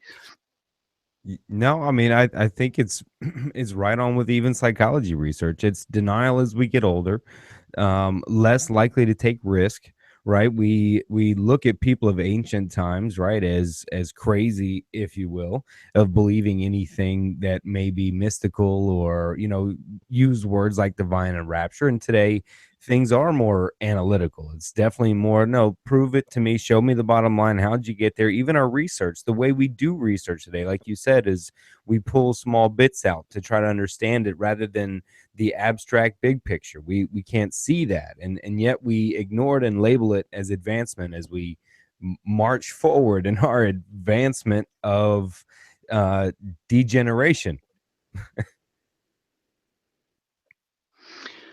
You bring up a bit. I caught some of that, but I use the analogy. It's quite harsh, but I think it's accurate, or at least I'm willing to be challenged on it. That I really think the ancient traditions, they come with a lot of baggage, and even we've managed to reduce them. You get into meditation, and that's the only answer. You get into yoga, that's the only answer. You take plant medicines, that's the only answer. You change, it's all become fragmented. But if you step back from that, and instead of thinking about ancient mystical traditions and practices, does it fit if you, in putting in modern dumbed down language, are they describing the onset and progression of a neurological condition? And did they come up with some ingenious treatments? Because if there was a process, if we had this hypothetical, very different full function going on, and it started to erode and started to change, then early on in that condition, as with many mental health conditions, you're aware you have a mental health problem when it's mild, and you would likely take action to try and do something about it. Only as the condition progresses and it becomes, well, I kind of describe it as a form of dementia, like the onset of dementia. Initially, you can have some awareness of that and try and work around it. But as the condition worsens, you eventually slide into a state where you've lost any idea that you have dementia. And I think that's where we're at. And again, it sounds really harsh, but I think that's what our ancestors were warning us about. And not only that, they provided us with some tools, not a solution, because if it was a solution, we wouldn't be having this discussion. But they provided us with some really useful tools that I think are simply treatments for a condition that is universal. And those treatments, once you strip away the dogma and are willing to look at it outside of the sort of dogmatic attachment to any particular belief, what you see, I think, are, well, there is talk in many traditions of, again, what we call diet. But again, I'd suggest forget about diet. This is, how do you build and maintain the most complex molecular structure we know? The human brain, phenomenally complex. Well, what we're doing every day is maintaining and rebuilding that. So when you look at what we put in our system, that isn't diet anymore, that's molecular engineering. And we have a lot of choice in that. And we, today, obviously it's an extreme example, we laughingly talk about junk food. We're building the most advanced system we know from junk, and we think it's funny. I mean, if that's not insane, I don't know what is. But nevertheless, in these ancient traditions, they talk about natural diets and fasting and making those kind of changes as a preparation to applying these other techniques. Then they talk about techniques, and I'm going to call them treatments. So you've got this engineering rebuild going on, trying to restructure the thing. Practices that inhibit the left hemisphere. Why would you want to do that if it's working fine? But if that's the problem, so again, things like, I think I mentioned earlier, the sort of silence, the silent retreat, the sort of monastic tradition, the Trappist tradition, where you starve the left hemisphere of the only thing it does to give its sense of self to self, what we're doing now, blabbing and talking incessantly, either quietly or in your head or whatever. If it doesn't do that, it's scared. It like, I'm not here anymore. I better make some noise and do some shit or whatever. That's kind of what it does. Or confounding it with contextual problems or unsolvable problems, because it isn't too bright. It loves to think it's intelligent, but it borrows most of the intelligence from what we call the subconscious. It's actually pretty bloody stupid. And again, look at what we're doing. If that's not stupid, I don't know what is. And so on. Other approaches to literally dumb down or tie the left hemisphere, or even sleep deprivation. It's in a lot of ancient traditions. The Buddha meditating for days under the tree. Well, meditation is a form of sleep deprivation. The Epic of Gilgamesh talks about the ancient quest for the lost consciousness, and there were several last challenges and this is the earliest piece of text we have, is to stay awake for 7 days and 7 nights. Well, that all starts to make sense if we have one hemisphere that's in charge, but really paradox, it's in charge, like an arrogant bully, aggressive because it's really frightened and it isn't very strong emotionally. And you're starving the batteries of the left hemisphere more quickly because they're just not very strong. Hungry, it's going to get irritable, it's going to get less functional, and it's going to lose control. When do they become more emotional? In the evening time, daytime you wake up, you're all rational, you get on with all sorts of boring stuff, whatever. Towards the end of the day, left hemisphere's battery's running down, and that's when we socialize more, that's when we become more emotional. But of course, it's still in charge, like, right, so this, I'm tired, I'm going to bed. You never break that pattern. But anybody who's, I don't know, building all night at work, got kids, little kids, and they've had to be up or party hard for 2-3 days or whatever, past that initial tiredness, yeah, it can be unpleasant, but you start getting gaps of something quite odd, where you feel more relaxed, you feel more engaged, you start having, sort of mini mystical experiences. Well, the ancient traditions really pushed that. They talk about staying awake for several days. It's part of vision quest. You switch from abstract to seeing the vision just by staying awake. So you've got this package of things to try and inhibit the left hemisphere. And on top of that, and hand in hand, there's a bunch of techniques to stimulate the right hemisphere. So you've got things like complex movement and sound and dance, things the left hemisphere cannot grasp. You can do basic rhythm, little bit of beat, but you give it complex dance music, which of course is what, re-emerged, the ancient trance dance tradition re-emerged around MDMA, probably the same basic vibe. You put on complex flowing music, take a chemical that will stimulate that side of the brain, and next thing you're lost in divine dance for hours and hours and hours. And do you feel tired? No, you just feel loved up with everybody. So you've got approaches like that. You've got some of the plant medicines that, or even the modern synthesized versions like LSD. There was a study in the 60s before it was criminalized, where it was a really cool experiment, and it's not cited enough, where I think a neurosurgeon in London took a number of patients who were due for left or right lobectomies, i.e. some or all of the hemisphere was going to be removed on either side of the brain. And whatever possessed him to do it, I don't know, but he decided it would be good to give them a trip before the operation and a trip after, just to see the difference. And again, this isn't about interpreting imaging data. This is what actually happened and what people reported. And the general picture was that all those perceptual effects that can come out of psychedelics, let's say the positive effects, they don't seem to occur once you take the right hemisphere away. It's basically a function of the right hemisphere. So that's fascinating in itself. It's an individual fact. It doesn't mean much on its own. But you put it into this picture and you start looking at some of these, what we might call the more expansive drugs, rather than the ego-inflating drugs, like cocaine or whatever. There's evidence to suggest that they're asymmetrically stimulating the right hemisphere. So you have these raft of approaches. Well, today, again, I mentioned it's like we've turned the mystic tradition into a reductionist tradition, and we do this one thing or we do that one thing. I think our ancient ancestors were doing all of these things simultaneously to try and access the relics of this consciousness. And when you do start putting these things together, the rational mind complains it's scared as hell because it's going to get pushed out of the way. It doesn't like it. But once it's out of the way, oh my God, the sense of liberation and the stuff that can start to happen is way, way more than the sum of the parts. I've spoken to people who've, done all sorts of entheogens, or people who've done this, that, and the other. Very few of them start putting it together. But when they do, and when it's combined with a biochemical rebuild that we call diet, remember, that's incredibly complex as well, then you start getting, I think, glimpses of what was a one-time normal function, but it's so different to what is normal function now. Your sensory perceptions are enhanced, everything's enhanced, and you feel beyond amazing, yet it somehow feels like it's coming home, and all the classic cliches.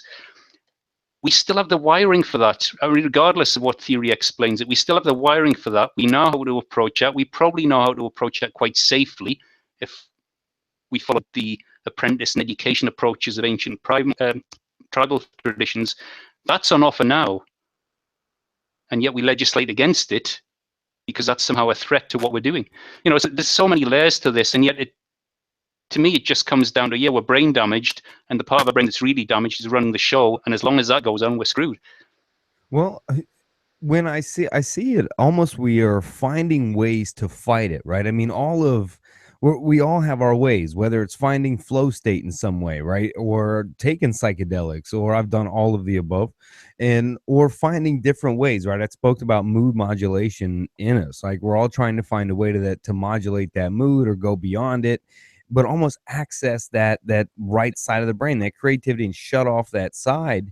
But again, man, when you talked about it being so scary, that it's true that the left side goes, well, I'm not needed anymore, to try to find those ways. And it's almost like we all know it exists and we all fight it, but yet we just allow it. You can see why that interpersonal dialogue, or that battle, if you will, consumes so many people, between, self-preservation, analog thinking, doing what you have to do, versus, we've also gotten really kind of creative in all these ways to almost block it out by going, do what you have to do, or you're a provider. We try to find all of these subjective labels in between to deal with the fact that we're trying to be more right brain in our lives. Find what you do and love and do that for a living, and then you'll always be happy, right? Be creative. Hell, most of our musicians and artists that we love were heavily into psychedelics, or deep, what we would call them, crazy at some point, right? But they made art that was beautiful. I mean, pick a lead singer. I mean, so it's almost like we know it, but I mean, this continued battle. But I love how you talk about being at least aware of the battle that's happening, aware of that right side wanting to exist and live and allow you to cultivate and grow and take care of other people and be empathetic and reconnect with nature. All those things that are fed naturally that way, if we can be aware of that, and at least that's the maybe what the first step in. That's all I can think of in the psychology world. Because look, I know you studied about 9 different fields and gathered all the left and right brain, the split brain information data to come up with what you were saying. So I'm just waving from the psychology field going, yeah, everything you're saying is right on, from how mental health this diagnosis developed to how I even see us developing as a species. I mean, it connects so much for us. We chase it. We're born chasing mood modulation so much, but yet we deny it from ourselves. We even beat ourselves up, Tony. We even say, how could you go to that rave this weekend? How could you allow yourself to open creatively and not make sure you follow the 3-step process to being happy?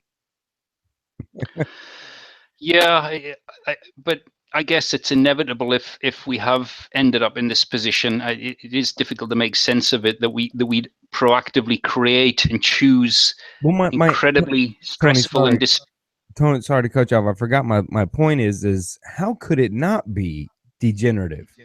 Right? If it doesn't, it's continued, right? Despite all we know, it continues anyway, and we allow that. To me, speaks to a biological, a genetic implication, a morphing, a change, something we're not able to fight. No matter how much we create purpose, empathy, awareness, change, we're fighting something more biological.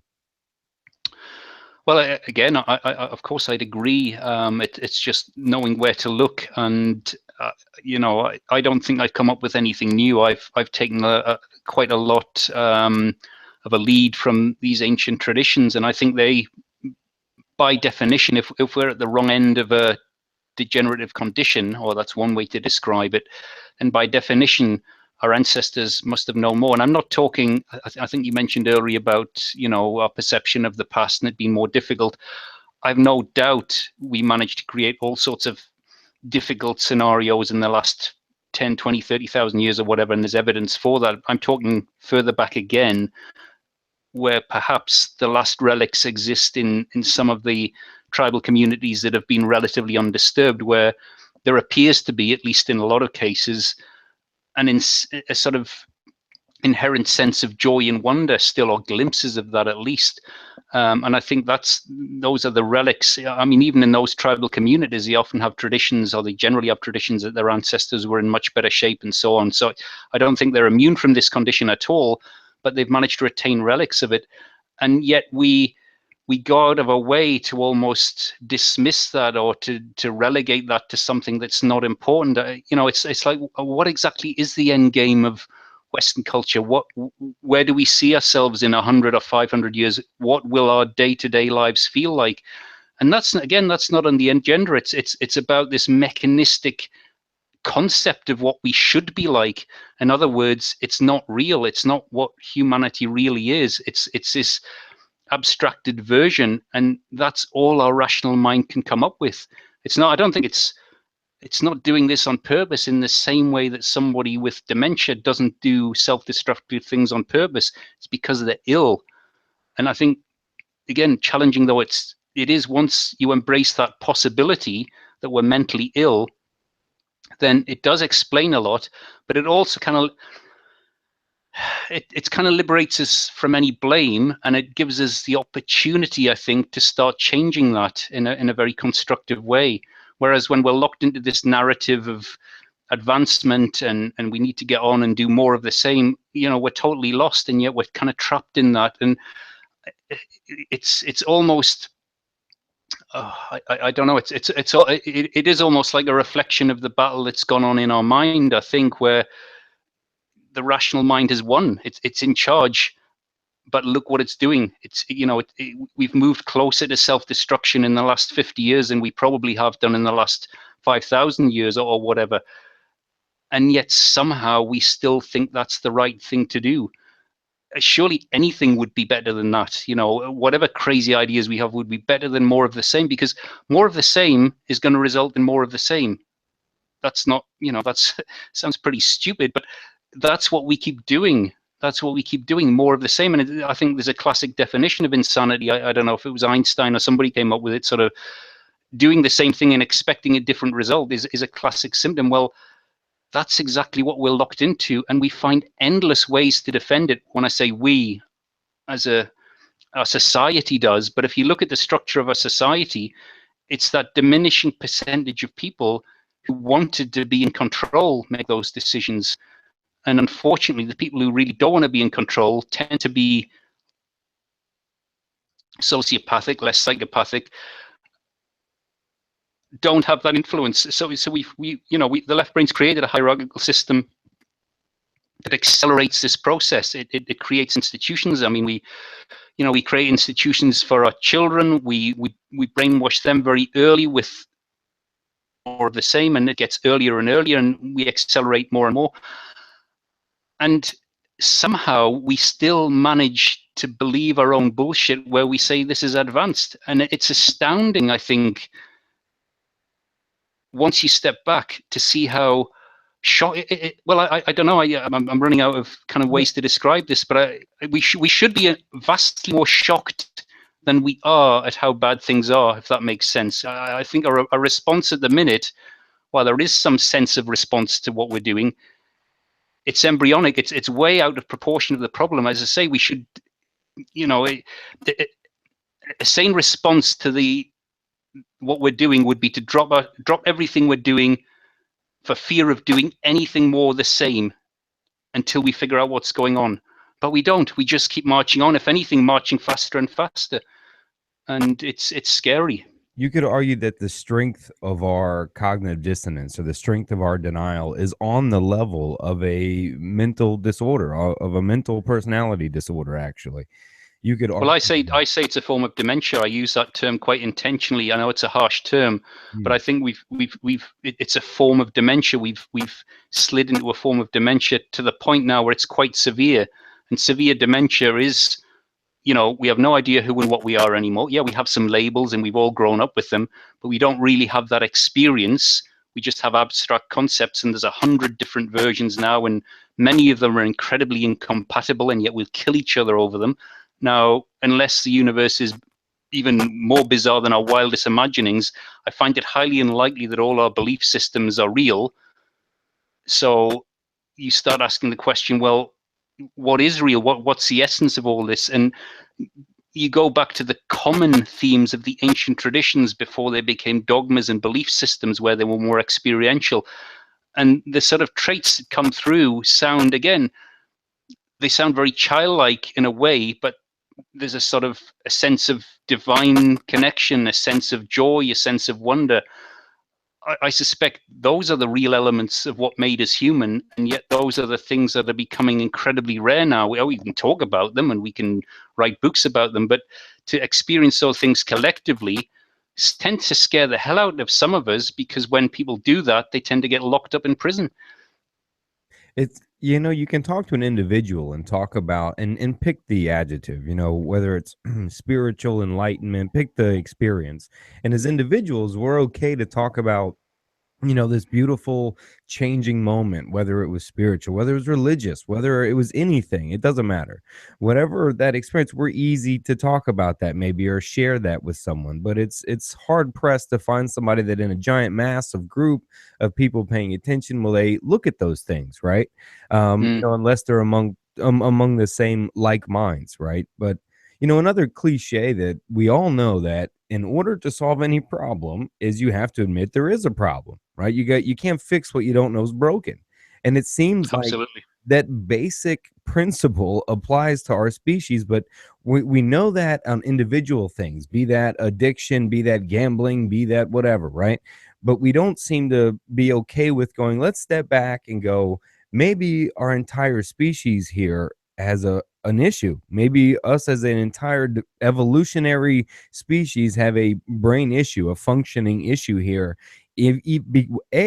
Our cognitive dissonance, I would just start there. If this was like my job, right? If we got put on some like superhero special team, solve the world here, my psychology input would be like, all right, let's start there. Our world is basically at war continuously since our birth. We have lived under the idea of competition is good and resource chase. We basically live under a resource chasing. We'll get to it before you get to it. Strong survive since we've been here. So basically the way I see it, it's just been run around, right? And we're in denial of that. From country to leaders to sectors, we just, no, it's good, right? Look at the flag. Look at all our, and then awesome, sing our song. And I would start there. If that was my department of the superhero X Games or X-Men change the world, I'm like going, psychology department says, yeah, we're fucked up. We have a personality disorder on a major severe level right now as a species, and we are in some serious denial of that. And nor do we want to seek help, but we're very aware that we want to change however we feel in the present by modulating our mood any way we can. Well, I completely agree, perhaps not surprisingly. And I think anybody listening, go to the work of Roger Sperry and Michael Gazzaniga and others. And what I strongly suggest, because I think it's in their data, it's so cool when you look at that stuff. If you step back a little bit, I think they've done a fantastic job of producing great data. And the data to me and to them, it seemed, they came up with this stuff in saying the left hemisphere is perceptually dominant. It gives our sense of who we are, what we are, makes some major decisions. Okay, so you've got that bit. And then they also go on in sort of more detail your traits, stuff I've already mentioned. So it's in constant denial, it constantly lies, it's frightened, it cannot perceive reality directly, it cannot perceive context, blah, blah, blah. So, I mean, those two things should be enough. If you put those two things together, you think, oh my God, I've just discovered there's something seriously wrong here. But their own data predicts they'll miss the screamingly obvious, and these eminent researchers who I have a lot of respect for still went on to make the same mistake we've all done. They ignored the data and come up with stories about, oh, well, it must be some specialist adaptation and everything's fine, and the left hemisphere is really cool and blah, blah, blah. So even coming out, there's massive flaws in not in the data, but in the conclusions that the left hemisphere writes. Because obviously they're doing research on themselves, whether they realize it or not. And they all forget that they've just described their own dysfunctional left hemisphere. and yet they don't factor that in to their conclusions. So you've got that, and I'd invite anybody to look at that with fresh eyes. Don't buy into current thinking. Don't buy into the conclusions of the day. Just look at the raw data and tell me whether it looks like specialist adaptation or really severe neurological condition. You know, there's a two choices. What does it look like?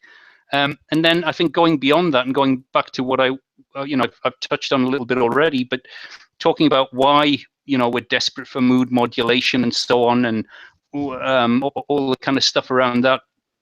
If our forest origin, you know, if our forest origins are correct and the evidence supports that, and there's no real debate about that, there's only discussion about when we came out of the forest, and a presumption that the sooner we got out of the forest, the sooner we could build a big brain, even though big brains actually grow in the forest anyway. But looking at the chemistry, okay, tropical forests, general consensus is the molecular ecology, the biochemical richness of the tropical forest exceeds anything else by many factors. It's so chemically rich there, it's unbelievable compared to anywhere else. What is it? Okay? Almost 100% of our antibiotics come from the rainforest. I mean, this is basically everything to heal ourselves, every food. It's basically where it comes from. Yeah, super rich chemically, okay, massive chemical profile. And then, as I say, we had this relationship where the forest, where we ingesting the chemistry of the forest, packaged up in a way that was unusual in that it wasn't,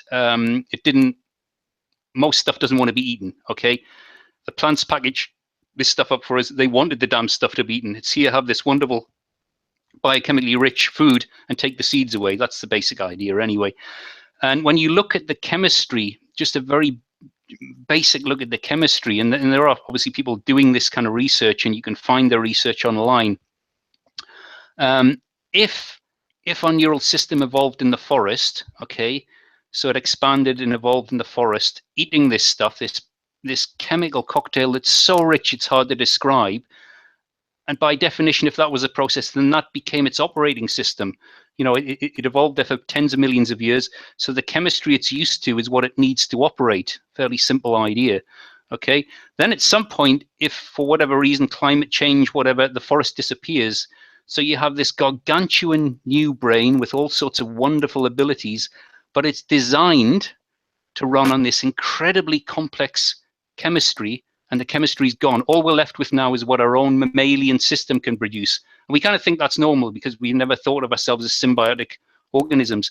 But if our new brain, the neocortex, was designed to run on plant chemistry, because that's what we were flooding it with, and then you look at some of the basic data from people like Catherine Milton, who's an anthropologist with an interest in neural evolution, and she's looked at primate diets and so on, you start looking at the chemistry that's gone missing. And we're talking now about things like, you know, mood modulation, drug use and abuse, the history of plant medicines, all the rest of it.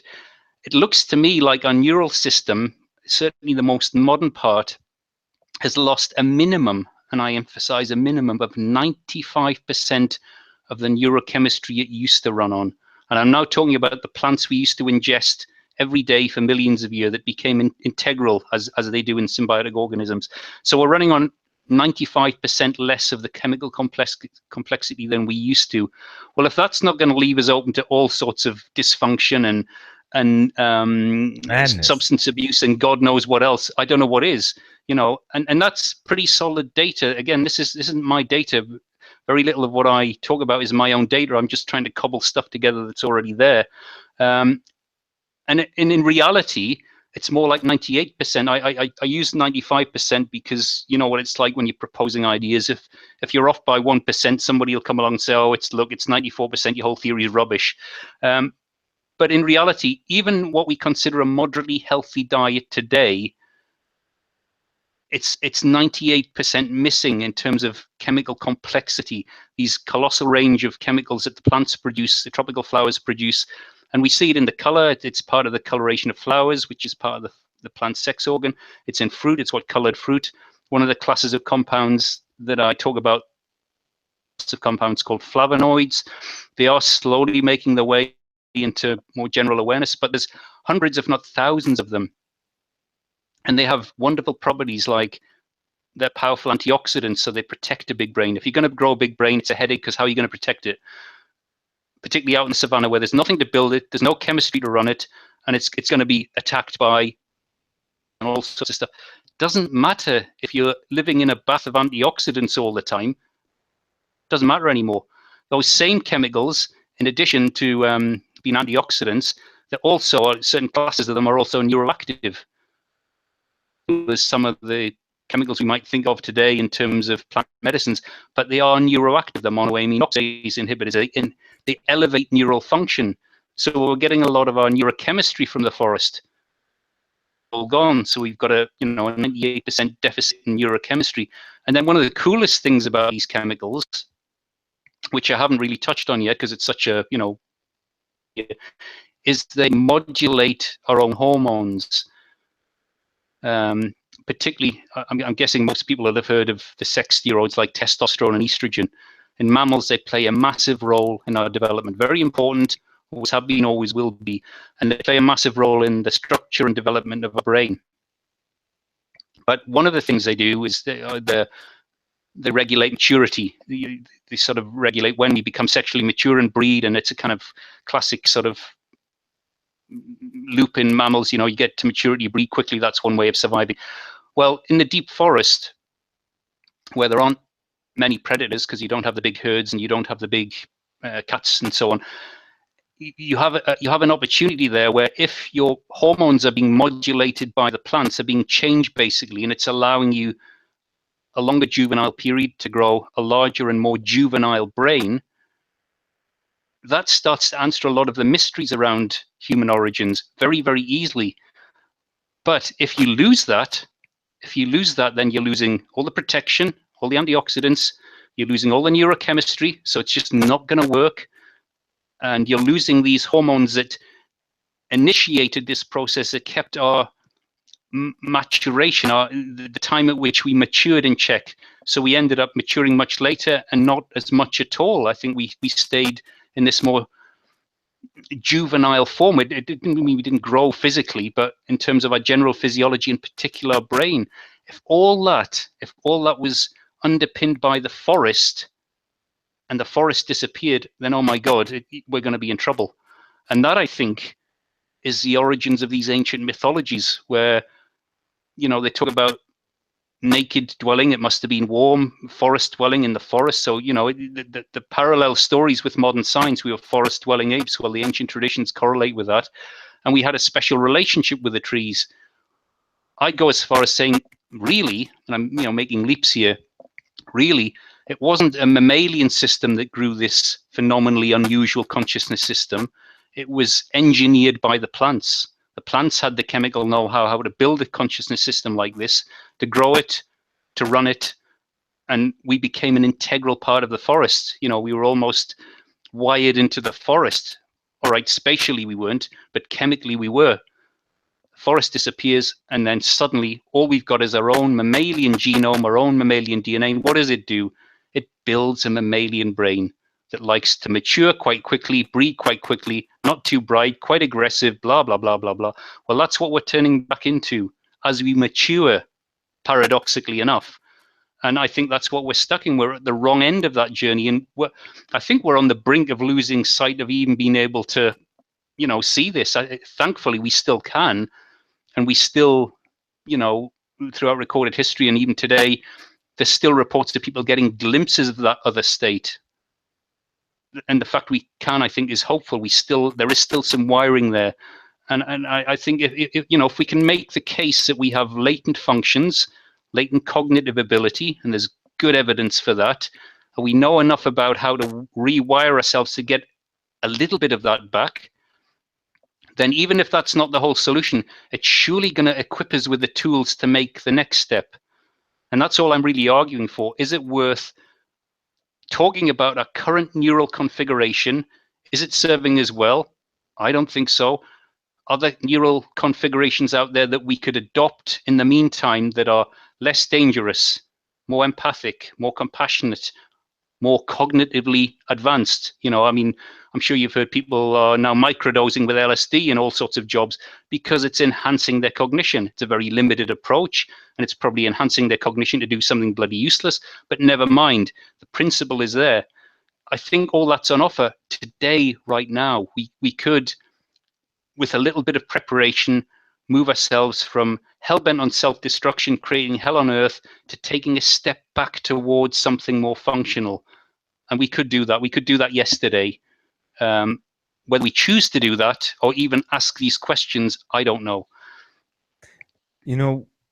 Speaking of, as you talked about sleep deprivation, etc., on Joe Rogan's podcast, he talked about his writers on his TV show would purposefully stay up till 2, 3 o'clock in the morning on purpose and wouldn't write a thing until everybody was exhausted at about 4 a.m., 5 a.m., and then they would write. And this was a hit show that lasted forever, had some good writing on it. And you talked about the hormones for a while, the hormone influence, and now people generally only know the one or two, but there's 50 or so different hormone levels of interaction that happen in your body. And Dr. Mark Gordon, actually, I want to say Mark L. Gordon, actually, he's done a lot of work with people with mental illness, particular PTSD, severe depression, addiction, etc. And he takes a direct hormonal approach and has amazing results that outdo anything else that's symptom related, treating symptoms only, right? And so that hormonal approach is amazingly making changes in the psychology world, and it's proven so much to be influential. And when we have children, what age our children are, how old we are when we reproduce, etc. You talked about feeling connected. I was raised in doing a lot of things in nature, being connected, and hunting for one of them, but etc. But when you're out there or you're just being in it, you do feel a part of it. You can hear anything. It's almost like all your senses just zoom to the top, right? You're connected. And how would you approach the idea that we naturally left the forest or the trees or the beach or the ocean? We left those to build cities, and so we could claim that the cities that we built are natural. They're natural because we're a species, we made it, that's our home, the same way that a beaver would build their home somewhere that's not natural. Where we live is natural.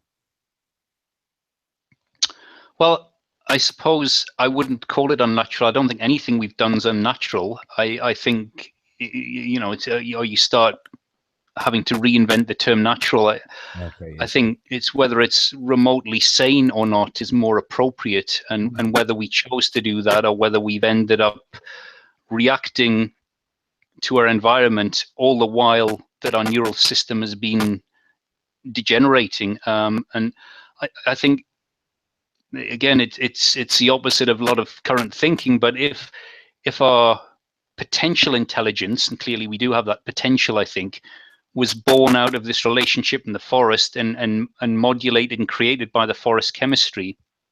So if the forest disappeared or whatever happened, and there's evidence that certainly could have happened in Africa at least, we end up in a situation where you have to survive. We had the intelligence to survive, but that didn't necessarily give us solutions to losing the most complex ecosystem there ever has been. I think we'd be hard pushed to do that today if the tropical forest disappeared, which is a risk it's going to do. How do we reinvent that complexity? So I think we had the intelligence to survive in all sorts of conditions, clearly, but all the while our function was declining.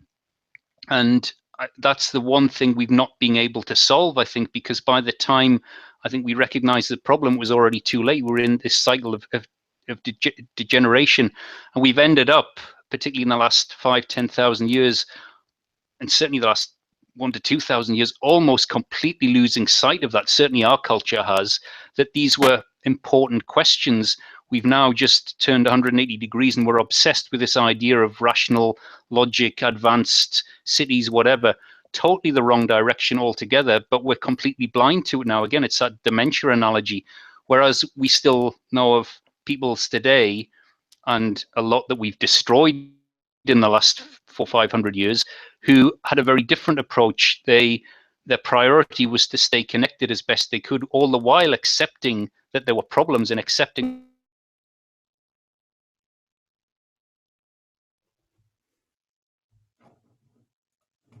that their ancestors were in culture, to keep the door open as much as possible. And that, not intentionally, I think, just because it, again, is a symptom of mental ill health. That's what we've done. So I don't think anything that we've done is unnatural. It's more a symptom of a severe and ongoing neurological problem. That's all. Of course, that encompasses a vast amount, but you know, when you look at our history, particularly Western culture and what we're doing now, I think that's a much easier fit than trying to explain it in all sorts of convoluted ideas of advanced culture and so on. It's just a symptom of insanity. And as I said earlier, even the bits of technology that we could perhaps make use of, for the most part, they're turned against ourselves, either to destroy each other or destroy the place we live, and certainly not to enhance our state of mind in any other way than can be used to further that cause. You know, the idea that we're going to enhance our state of mind and lose interest in our self-destructive nature is seen as highly dangerous. You know, the kind of classic idea of, you know, tune in, drop out, whatever, that kind of stuff of the 60s. I'd much rather live in an environment like that, where we still got a lot of problems to solve, but at least we're not interested anymore in building cities and destroying ourselves.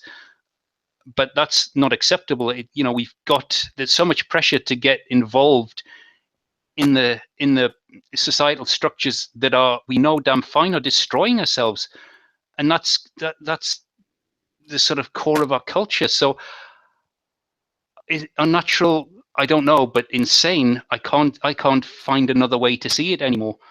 I couldn't say it better. I mean, the insanity is definitely it. And if the denial is so strong that I don't know, a species-wide personality disorder exists, that our cognitive dissonance and denial is so strong that we continue to operate as we do, you know, and we all know in counseling, psychology, etc., that someone with a personality disorder is the least likely to seek help, is the least likely to come for help because, well, it's not me, it's the rest of the fucking world. Mm-hmm. Well, this time, if as a species we are all narcissist personality disorder and it's in our brain functioning, and we are not aware of that, but yet in denial of it, and we continue to say, it's not me, it's the rest of the world. Well, yeah, you're fucking right. And it starts with really ourselves, with being aware of ourselves, of our own actions, and what we decide to I guess decide is supposed to is, or what we should do based on what's been given to us or told to us, right? I mean, it seems like it starts with questioning self again, and not, you know, I don't know, the only tool I know in psychology for a narcissist is being aware you're a narcissist, and good luck, right? And it feels like that's like the road that we're on as a species. We're a total narcissist, not willing to even question our own advancement. Well, I agree to a significant point, but I think there's a couple of things I think that are potentially hopeful. First of all, I see this condition, or however you want to describe it, it has a spectrum of severity and symptoms. And I think because it's hormonally related, and I haven't gone into all the detail, and won't be time to do all that. Obviously, there's resources for that. But in a very general way, males are more susceptible to being hit hardest. It's not right across the board, but I am generalizing here, particularly older males, again, because of the effects of testosterone. But, females aren't immune from this at all. And then you wind back towards youth and that juvenile period, less affected. So there is a spectrum, and you can see that in the emergence of patriarchy. I mean, I consider the emergence of patriarchal systems as an early symptom of this condition, because as males, or as a percentage of males, became more afflicted, more frightened, more sociopathic, psychopathic, and their need for control became unbearable, they ended up in control, and we got used to that system. We kind of think it's normal now, but it's if it's a symptom of neurological dysfunction. And if there's a spectrum of severity, the further up the hierarchy you go, with the exception of people who are just phenomenally good at stuff. So that's why they're in that position. But I'm generally talking about people who want to be in control and control things. Right. And we all, we facilitate that because we bought into that. We bought into the idea that we need a hierarchy and a bunch of people telling us what to do.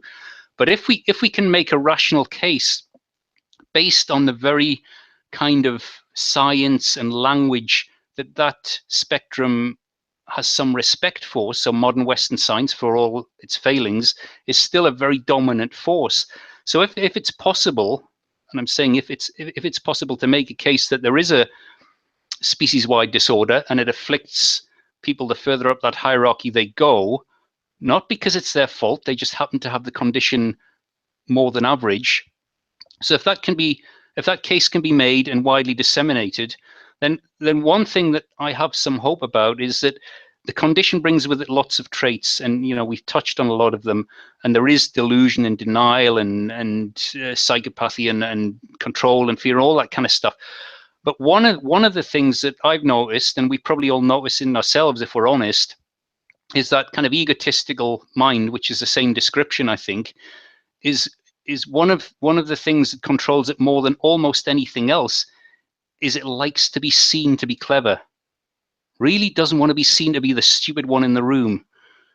And I'd like to think there's a way of presenting this Trojan horse-like, in that you sort of unfold the diagnosis, there's no blame, and the really smart, intelligent, cool thing is to accept the diagnosis. That's what the really intelligent people are seeing, and almost pull that kind of egotistical mind secretly screaming, but not wanting to be seen to be stupid, not wanting to be the last one to jump ship under the idea that, yeah, we've all got a problem, we can solve this and end up in a much better place. And I think that might be a way around a percentage of people who are trapped in that control and sort of psychopathy that are disproportionately influential, because numbers wise it's not a huge amount of people, but the influence is massive because they're in positions of control. In fact, I think the spectrum works along those lines. I think the vast majority of people are open to these ideas. They might not have come across them, they might not have all the background science to understand all the detail, but the idea that there's something seriously wrong, I get a lot of immediate reaction of, well, yeah, obviously, that's kind of the response from most people I meet. The kind of defensive denial from a much, much smaller percentage of people. But obviously they're very important people because they tend to be in positions of influence.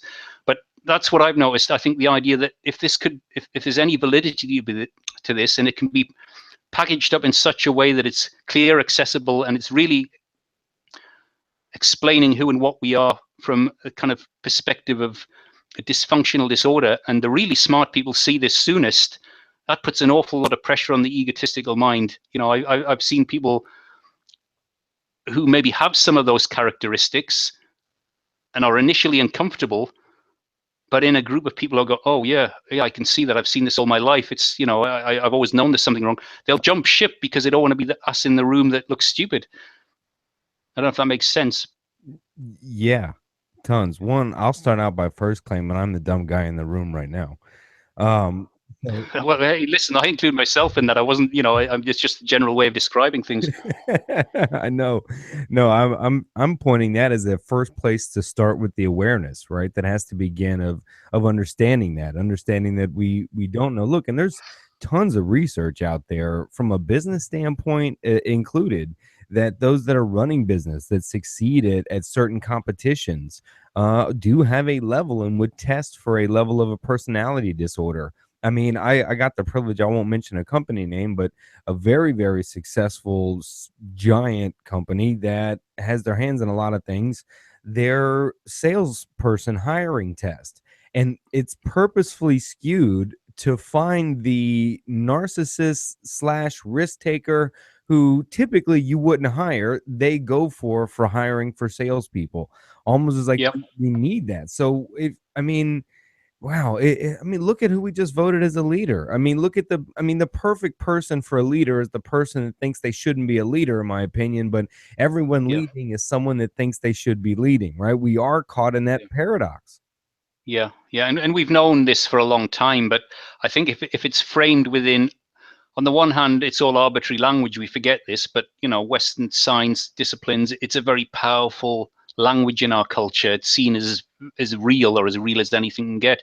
So if you can frame that awareness that we've already had for a long time, but if it's locked into a neurological explanation, it's not a philosophical explanation. It's not anything too esoteric. It's about harsh terms again. It's about brain dysfunction, etc., etc. If we can tie these things together and make it so uncomfortable to not look at this and to not accept this. Because the other thing I've observed, and again, I'm sure I'm not the first person to observe this, but a lot of people with those traits, it's like they're having to run really fast to stay still. It is driven by fear. It might be very well disguised, very, very well hidden. Um, but I'd like to think, and I might be overly optimistic here, there's a lot of people in those positions, if they could, with some dignity, let go of the steering wheel, they would, because it's actually a very stressful thing to constantly stay in control. If there was another option presented that relieved any blame, and it's like, here's a much better way, here's an approach where you're just going to feel great and you won't want to do anything, but that's the very opposite of what we're told we should be doing, because of course it's all tainted with this increasingly sociopathic drive to be in control, and we've been encouraged to do that. It's there from very early on in our culture, in our schools. Competition, competition, competition. Symbiosis is the opposite of that. It was the most cooperative form of evolution you could imagine, and if that's our origin, then what we're doing now is so alien, or it's winding the clock back so far back to when we were, again, pretty dumb mammals running around on the forest floor before we made this connection with fruit and the trees. So I think there may be ways forward, in principle. If there is that kind of problem, I think it could be presented in such a way that almost be mass relief. It's like, thank God, I've noticed this individually. It's, oh my God, thank God I understand this now. At least there's a way out, and I don't have to feel guilty, and I don't have to demonize myself. It's not a license to just behave like an idiot. It's a way out of the prison, and to start proactively changing things. And I think even a lot of people with those psychometric tests that are built into corporate hiring now, which I understand and I've heard of, even people that far up the ladder, I think somewhere deep inside, unless they're extreme psychopaths, would probably like to get off the merry-go-round and have a nicer time if they could do it in such a way that it was socially acceptable. At the minute, it's not allowed, but that's another symptom of our collective madness. A collective madness. It does. It's hard to ignore. I feel like that's really where we're headed, Tony. We we could do this for hours, man. I mean, Well, I think to just qualify that, we I think have a lot of choice in this. We can choose more of the same. All right, there are political structures and societal structures, but they're all made up of people, and it's still people making decisions. We can choose more of this direction, or we can choose some radical alternatives, and that is up to us. And if we choose to go over the cliff, we've got nobody but ourselves to blame at the end of the day. So, on the one hand, it's tough. On the other hand, at some level, certainly in our culture, we all participate in the status quo. We might post stuff on Facebook or make some comments down the pub, but then we all join in with the dance and we don't make too many waves because it's societally unacceptable. Well, if that's a level of our resistance to this condition, then we have had it. But if we're willing to say no, enough, we really need to make some other choices here.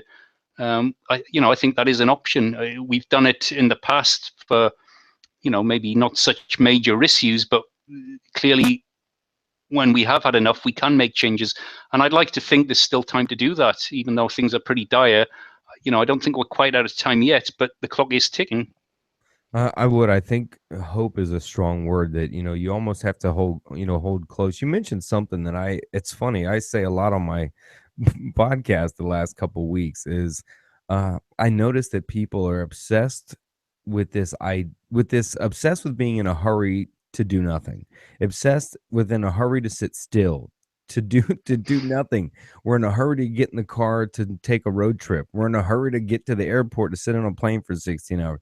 We're in a hurry to get home and sit on the couch for 8 hours. We're in a hurry to get in bed and sleep for we're in this incessant hurry to do nothing. Yeah, I think there's a lot of traits that are highly suspicious at best and quite dysfunctional at worst. But I think one of the things that I find interesting is the progression of sort of digital technology and virtual, sort of holographic equipment and so on. And obviously there's been some progress in the last 10, 20 years. And yet the irony is this thing we have between our ears, we all have the most advanced thing we could ever imagine between our ears. And yet look how we treat it, what we build it from, what we fuel it from, what we do with it. And the evidence is pretty consistent throughout history and currently, that if you get this thing working a little bit, and I emphasize a little bit, through whatever approaches or whatever combination of approaches, it totally shits all over all of our technology combined in terms of how engaging it is, how phenomenal it is, what you can do with it, and how immediately disinteresting absolutely everything that our left brain cultures provided becomes. And again, that is accessible. We can choose to keep starving it of necessary chemistry, building it from the most damaged construction materials and locking ourselves into mundane self-destructive patterns, or we can start turning some of the lights on and be completely blown away for the whole of our lives, individually and collectively, or not. And again, those choices already exist. So I think there is hope there, but we're going to have to start making those choices, and instead of endlessly running on the wheel and never getting off, we can choose to get off, turn the lights on a little bit, and spend the rest of our days in awe and wonder, and also be functional enough to meet our needs, because those two things can go hand in hand. I think there's a sort of propaganda element to, oh well, how on earth would we get from day to day? Well, I suspect that we had a much more functional state of mind that wasn't only perceptual, wasn't about our consciousness system, but it was, in that kind of Zen tradition where, or the origins of martial arts and whatever, where they were really training the mind, much less the body. And once you've mastered that, everything worked better, not just cognitive function, not just perceptual awareness, but we had more stamina, we had more strength, we had more of everything, because our management system was no longer severely dysfunctional, and we were capable of anything. I'm not saying we choose to do the same things. I very much doubt we'd build cities in the way we've done, or build stealth bombers or nuclear weapons, because I have a suspicion that would not be on our agenda. But I suspect we could run with our technology and develop a technology to enhance our existence in a way that was very sustainable and functional. And that's the kind of world I think we could create. But at the minute, we're choosing not to do that. You see a move to this transpersonal life, right? This giving up of this human life, if you will, and moving to this immersion of technology, this immortality almost, if you will, this chasing immortality, almost as if, yeah, we know that eating healthy and eating properly, or whatever you want to call it, and being in nature is good for you, and vitamin D is good for you. Dr. Rhonda Patrick's work on our gut and what we eat and how it treats our brain, we know all that, that's sure, but you know what? Let's just keep moving forward, and rather, we've come so far, let's just drop the whole human body thing altogether and just go to tech. Now, you know what I mean? It's almost like this. Let's just keep riding the damn rails. Yeah. Well,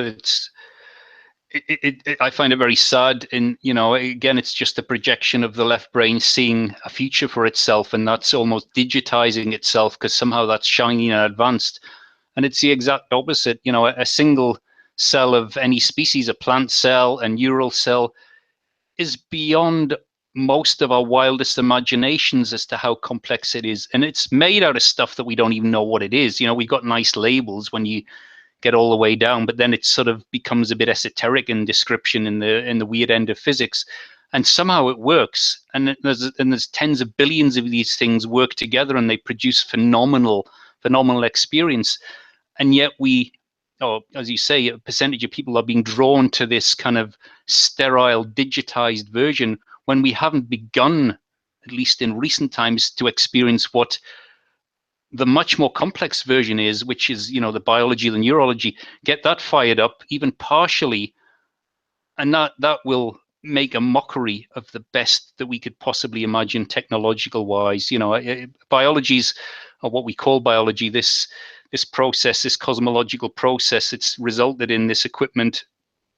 Even though I think it's in deep trouble, it still makes our wildest dreams of technology look pathetic.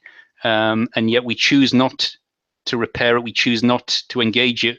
We choose, what's the equivalent of a junior chemistry set compared to the tropical forest? And again, what direction this will go in, who knows? But we do have those choices, and it's very worrying that we're sucked in more and more to the digitized version of ourselves, as if somehow that's going to be better.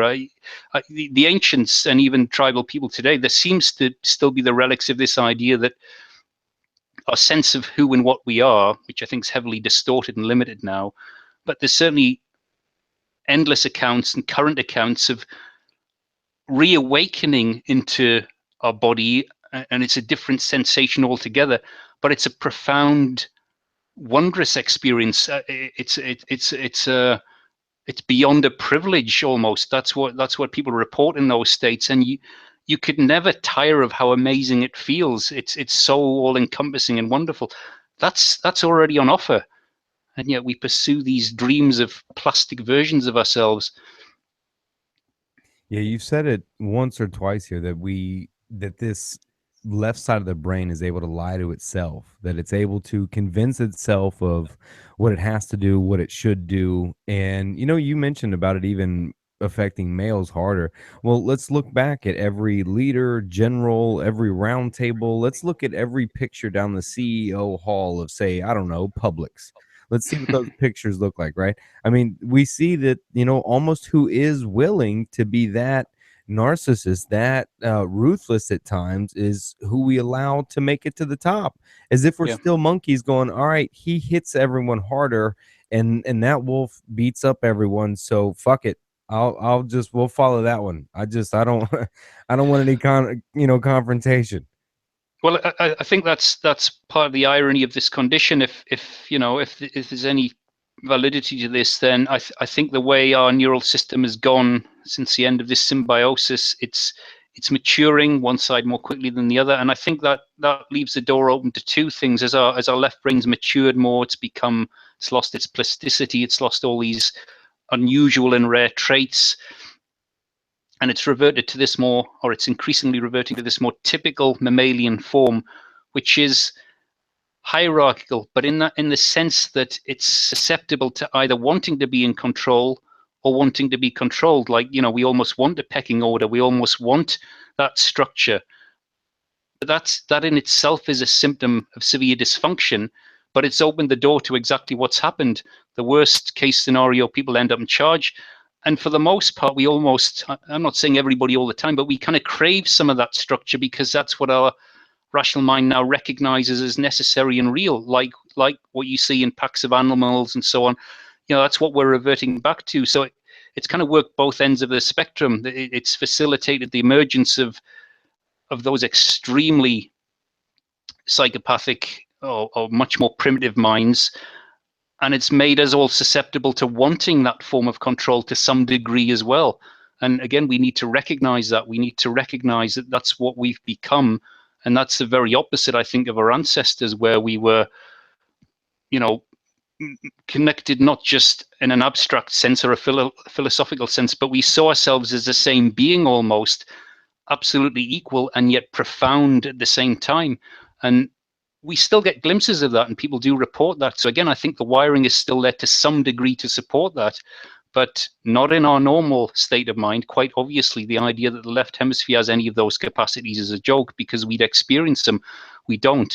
They don't emerge unless you approach some, use some techniques or treatments, or occasionally spontaneously something will happen, or it's in a lucid dream or a dreamlike state. But in a day-to-day state, that's incredibly rare. So it doesn't exist there. It must exist somewhere else. And once you start tapping into it, that need to be in control disappears. In fact, one of the things people report a lot from these states is, well, the fear just went away. And I'm talking about the fear we probably all feel, but don't want to talk about, that kind of background paranoia that, we all know the rules and we all say the right things and we don't want to be, pointed out for the most part. We find that too intimidating, too frightening. Well, that goes away. There's no conscious sort of self-consciousness in that sense. And equally, the idea that other people would be in charge and there'd be this hierarchy becomes a joke. It's not a concept anymore, it's an experience. So there's no wonder, I think, that our left brain society has done everything it can to marginalize and prevent approaches that can open that door, because it's too threatening. I'm talking even about dance, music, anything to do with pleasure, because extreme pleasure is right hemisphere. The sense of control and the sense of contentment where there's no immediate fear, that contrived control, and that sense of anticipation when you're going to go to the shops and buy some more junk you don't need, that's left hemisphere. That's kind of left hemisphere having a good time. Profound divine joy isn't left hemisphere at all. So if you're going to access that, which a lot of the traditions were about, it means you have to come up with an approach that takes you out of your left hemisphere. Well, that's a massive threat. See, you can see throughout history and currently how any approach that can partially create that is immediately taboo. It's legislated against, and still is today. We've created a society where the very last relics of things that could help turn this around have been prohibited. It's more acceptable to, classic stuff, I suppose. Watch 100 people be murdered on TV by the time you're 10 or whatever, than as an adult changing your own consciousness in a direction that makes you feel better and interact better. That's prohibited. The other one's not. It's layer upon layer of evidence that we're in a lot more trouble than I think we can realize. So rather than a prediction of any kind, what I'd like to hear to close out, this one of hopefully many more rampages, in your hope filter, what do you hope happens? And I don't need a 20-year, 30-year, I don't need a ballpark, but rather than we can look at evidence and make a cynical observation, right? Or we can choose a bias or a optimistic one. So what is the hope filter of the future of the human species and our brain dysfunction and hopeful functioning? What's that story for you? Well, obviously, it's very coloured by the last 20 years, but in some ways, I hope there is a serious neurological condition. I'm quite invested in that now, and I totally hold my hands up. But I think there's a lot of evidence to support that. As I said earlier, if there's not a problem, then in some ways I'm a lot more pessimistic. But if there is a problem, then I hope it's possible to communicate that problem in a more accessible way than I've managed so far. But I think it's possible. I'm working on some projects now.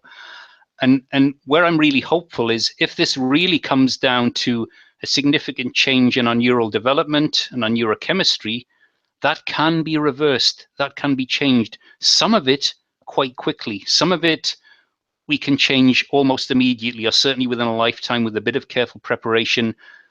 And it's almost formulaic. Never mind all the mysterious sort of traditions and mystery schools and this and that and the other. We haven't got time for that. We don't understand that anymore. So looking at it in modern neurological terms, as I said earlier, we have the capacity to retrofit some of the complex and colossal amount of missing biochemistry, and then we can work with techniques that inhibit the damage or the more dysfunctional part of our brain and engage the more functional part of our brain. That's not rocket science. That's a really simple formula, and I challenge anybody to sort of use that template to place over any of the ancient traditions and their practices and do those things more or less fit. And I would say for the most part they do. Well, we can all choose to do that today, start on that process.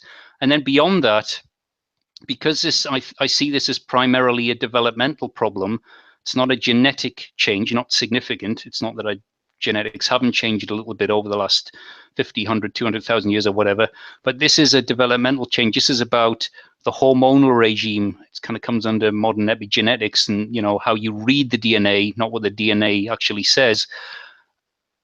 And through a relatively small number of generations, this could be changed. We could recreate the environment that grew as this colossal, pretty unique consciousness system, perceptual equipment, whatever you want to call it, that worked in a radically different way. We could recreate those conditions, and it's really just creating conditions that read basic mammalian DNA very differently, basically keeping us in a juvenile state, letting us grow this colossal juvenile brain with all those traits, and probably traits that we've lost because our brain shrunk a lot in the last several tens of thousands of years.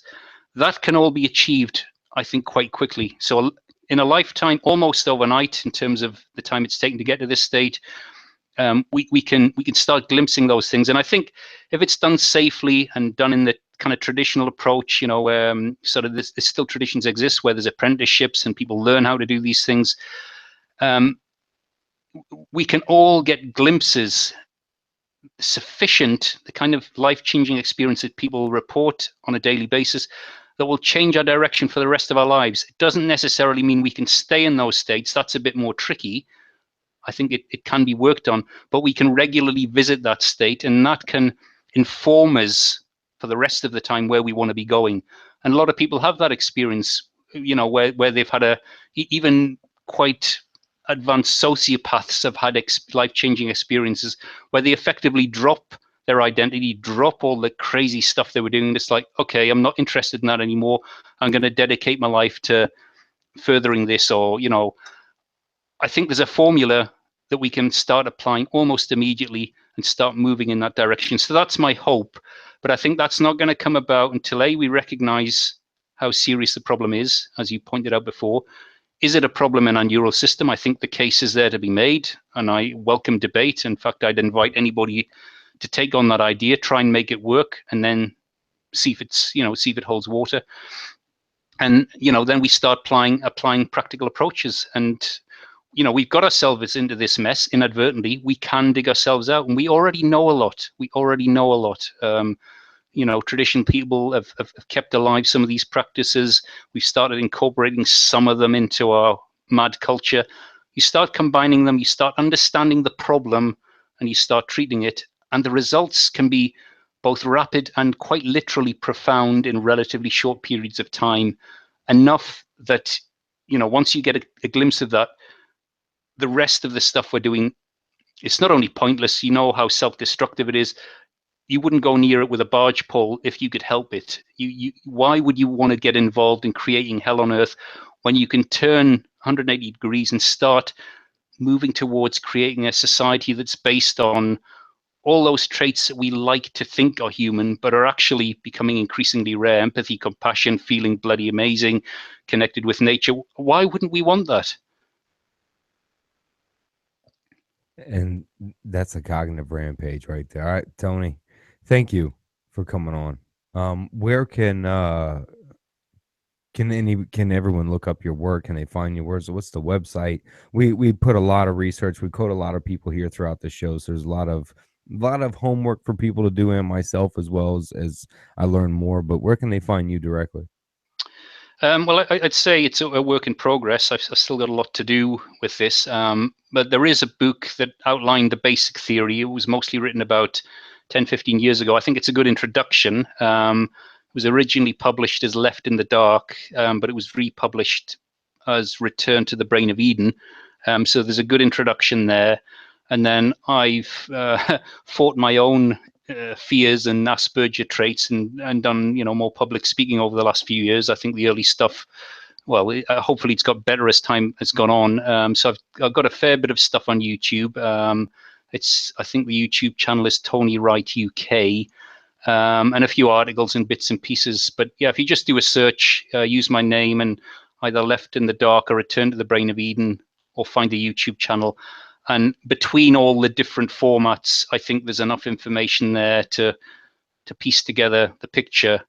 And then, of course, I would say this isn't up to me. This is up to anybody who's interested in what on earth's going on, to run with this, find the holes in it, fill the gaps in, and do something with it. Because if we have got a species-wide problem, nobody on their own can fix this. This would have to be a collective effort. So, there's the invitation or the challenge. A collective awakening and a collective awareness, which I personally believe can only start if each individual personally is willing to question themselves.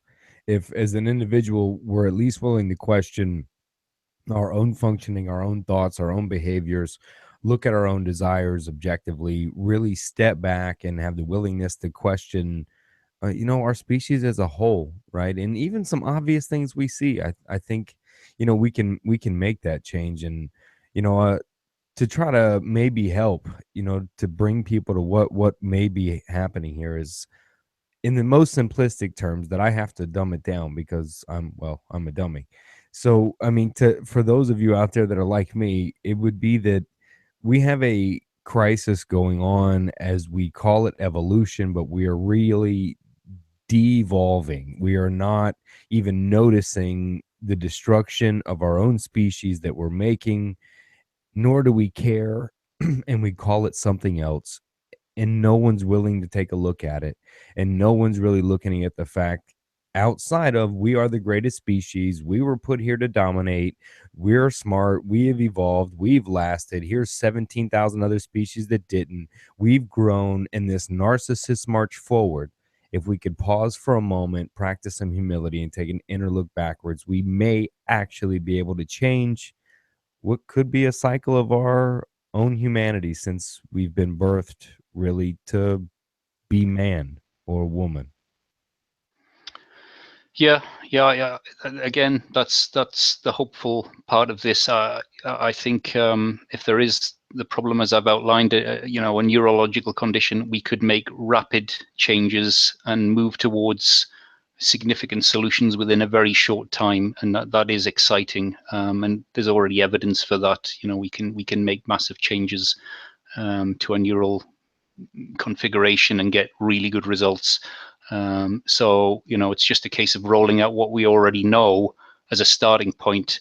And, a lot of those other symptoms go away. We wouldn't be hell-bent on self-destruction if we were even partly sane. So I am hopeful. I think it is possible. But as you say, we do need to make that choice. And that is probably the trickiest bit of all.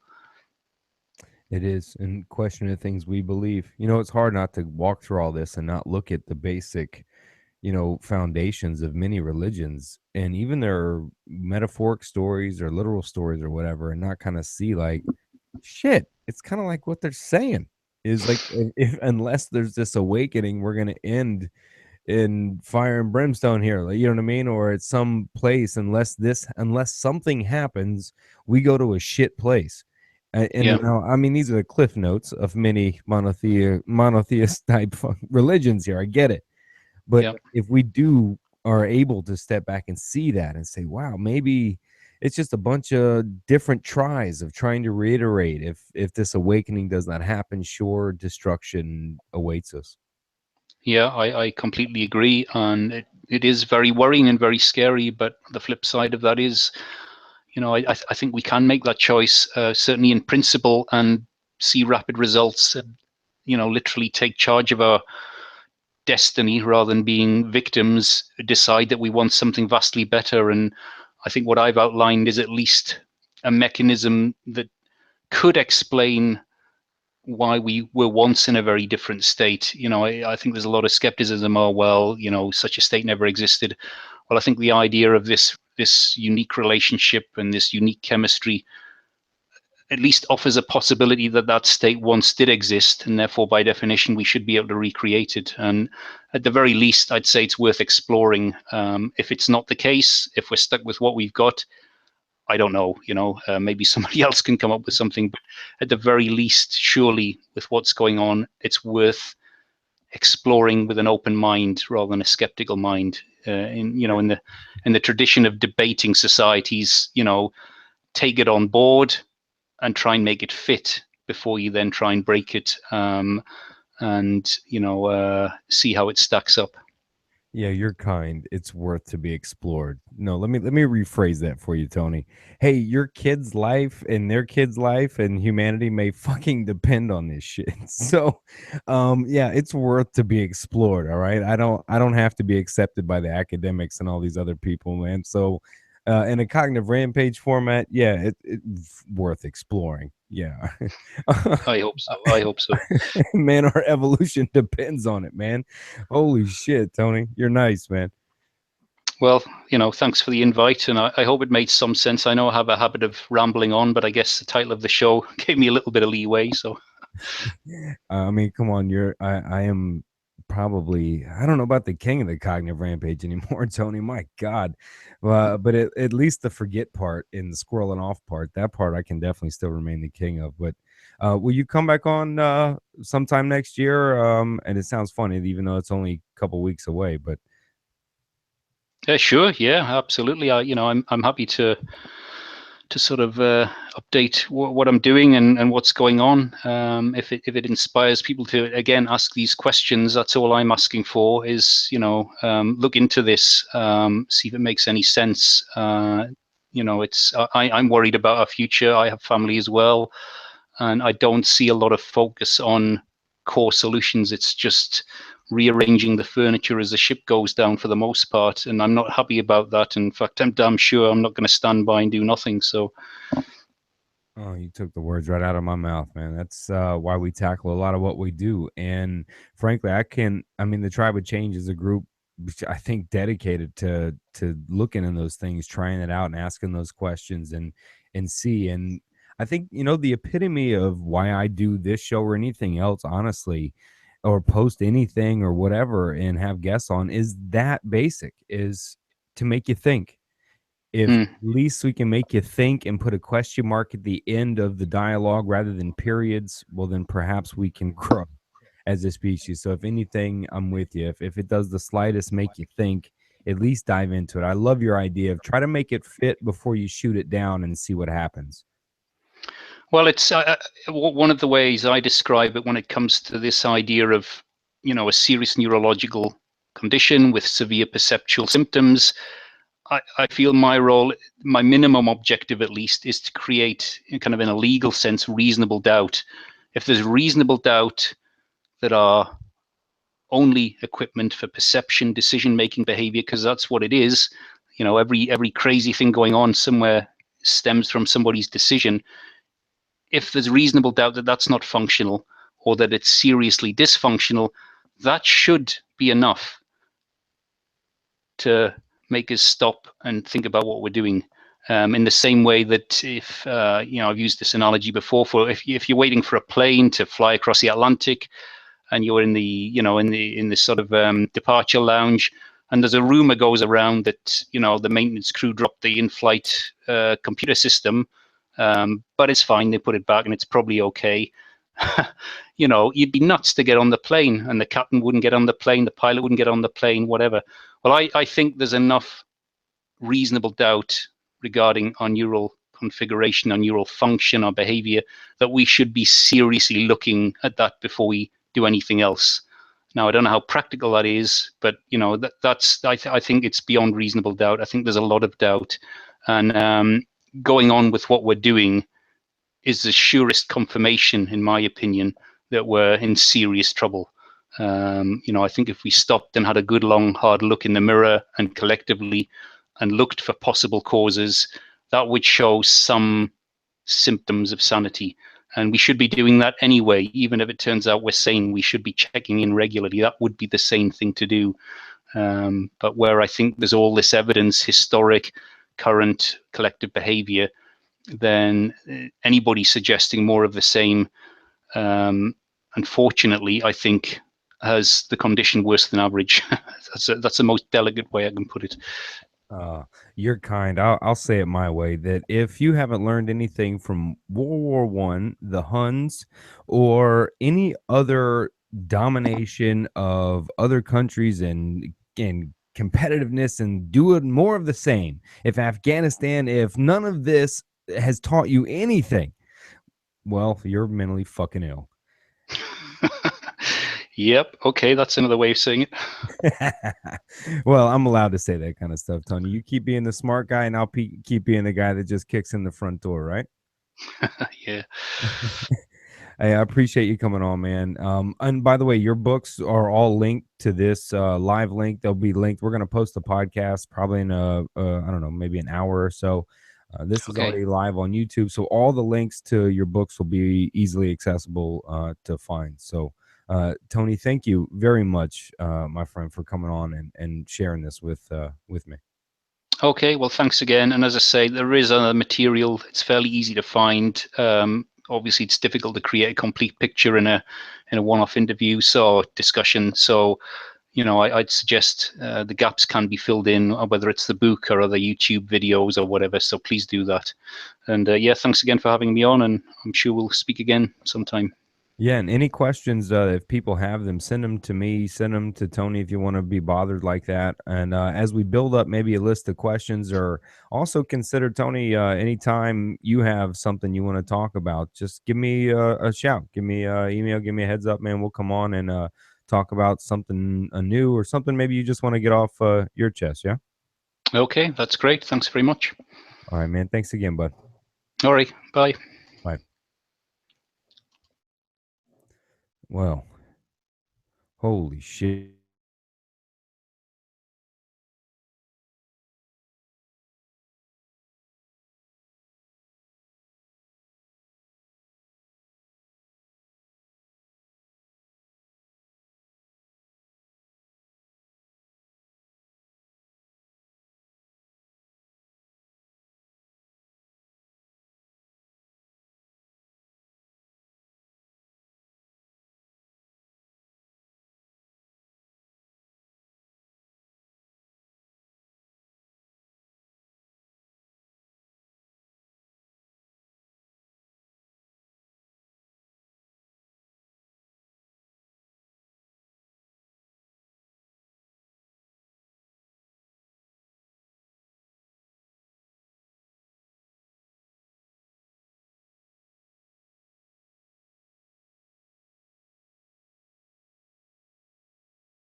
To take a shit, and I kept going, reconnected it all, jumped back up. But we go almost 3 hours on a podcast and nothing. And right at the end, before I'm going on a rant, I'm going to take that as a sign that I'm done. But just approach it by trying to make it fit first, right? Apply your research bias, if you will, first as you think about it. Look at us as a whole, what we do, or what our choices are, what we can, not the idea of luxury or air condition or fucking right food, right? Having to kill your own food, which some people actually prefer, right? It's more organic, or the idea of you could be killed or diseases that could take you out. I get it, but just everything we talked about, really, just take a objective look at all that. Process. That's a rabbit hole I've been down for 3 days. I'm gonna keep running down it for the next couple days. Next week on the show, Nowdy, my boy, Nowdy Aguilar, Functional Patterns, is coming back. We're gonna close out the new year. Nowdy and I, we got a couple subjects and a couple topics we want to hit. Shout out to all the Functional Patterns family out there, the FP fam. Love you guys. Tribe of Change, love you too. I think actually Tony came from a suggestion of the Tribe of Change. We have one Tribe of Change member too coming on. I think next week. I think it's Shane Delange, I think. But anyway, the new year coming out good. Got a lot of good names coming in, a lot of new topics. I may take this in a different direction. I mean, you've seen us change lanes a few times, right? We have our main threads that we stick to at TCR, but I'm gonna talk about that when Nowdy comes on. So one of the topics about the new direction the Cognitive Rampage podcast is thinking about going in January. But I'm gonna ask you all. So when Nowdy's on and him and I are gonna shoot the shit for a while to close out the year, I'm going to pose the new turn that I'm thinking about taking TCR on and a new focus. And I want to know what you think, honestly. So if you think it'll be a good idea, let me know. All right. But anyway, again, the second edition, Cognitive Rampage, the Cognitive Rampage Revisited, right, will be out January. I'm aiming second week of January. Never know. But coming out in January, you won't be able to buy it like this again. So if you get it now, it's just $10, whatever. But I'm really, really, really, really, really, really, really excited about this revision. I'm serious. Like, it's beautiful. Like, oh, telling you. Anyway, that's coming out along with the audiobook in January at the same time. I do read the audiobook and I read the second edition. I don't read this version.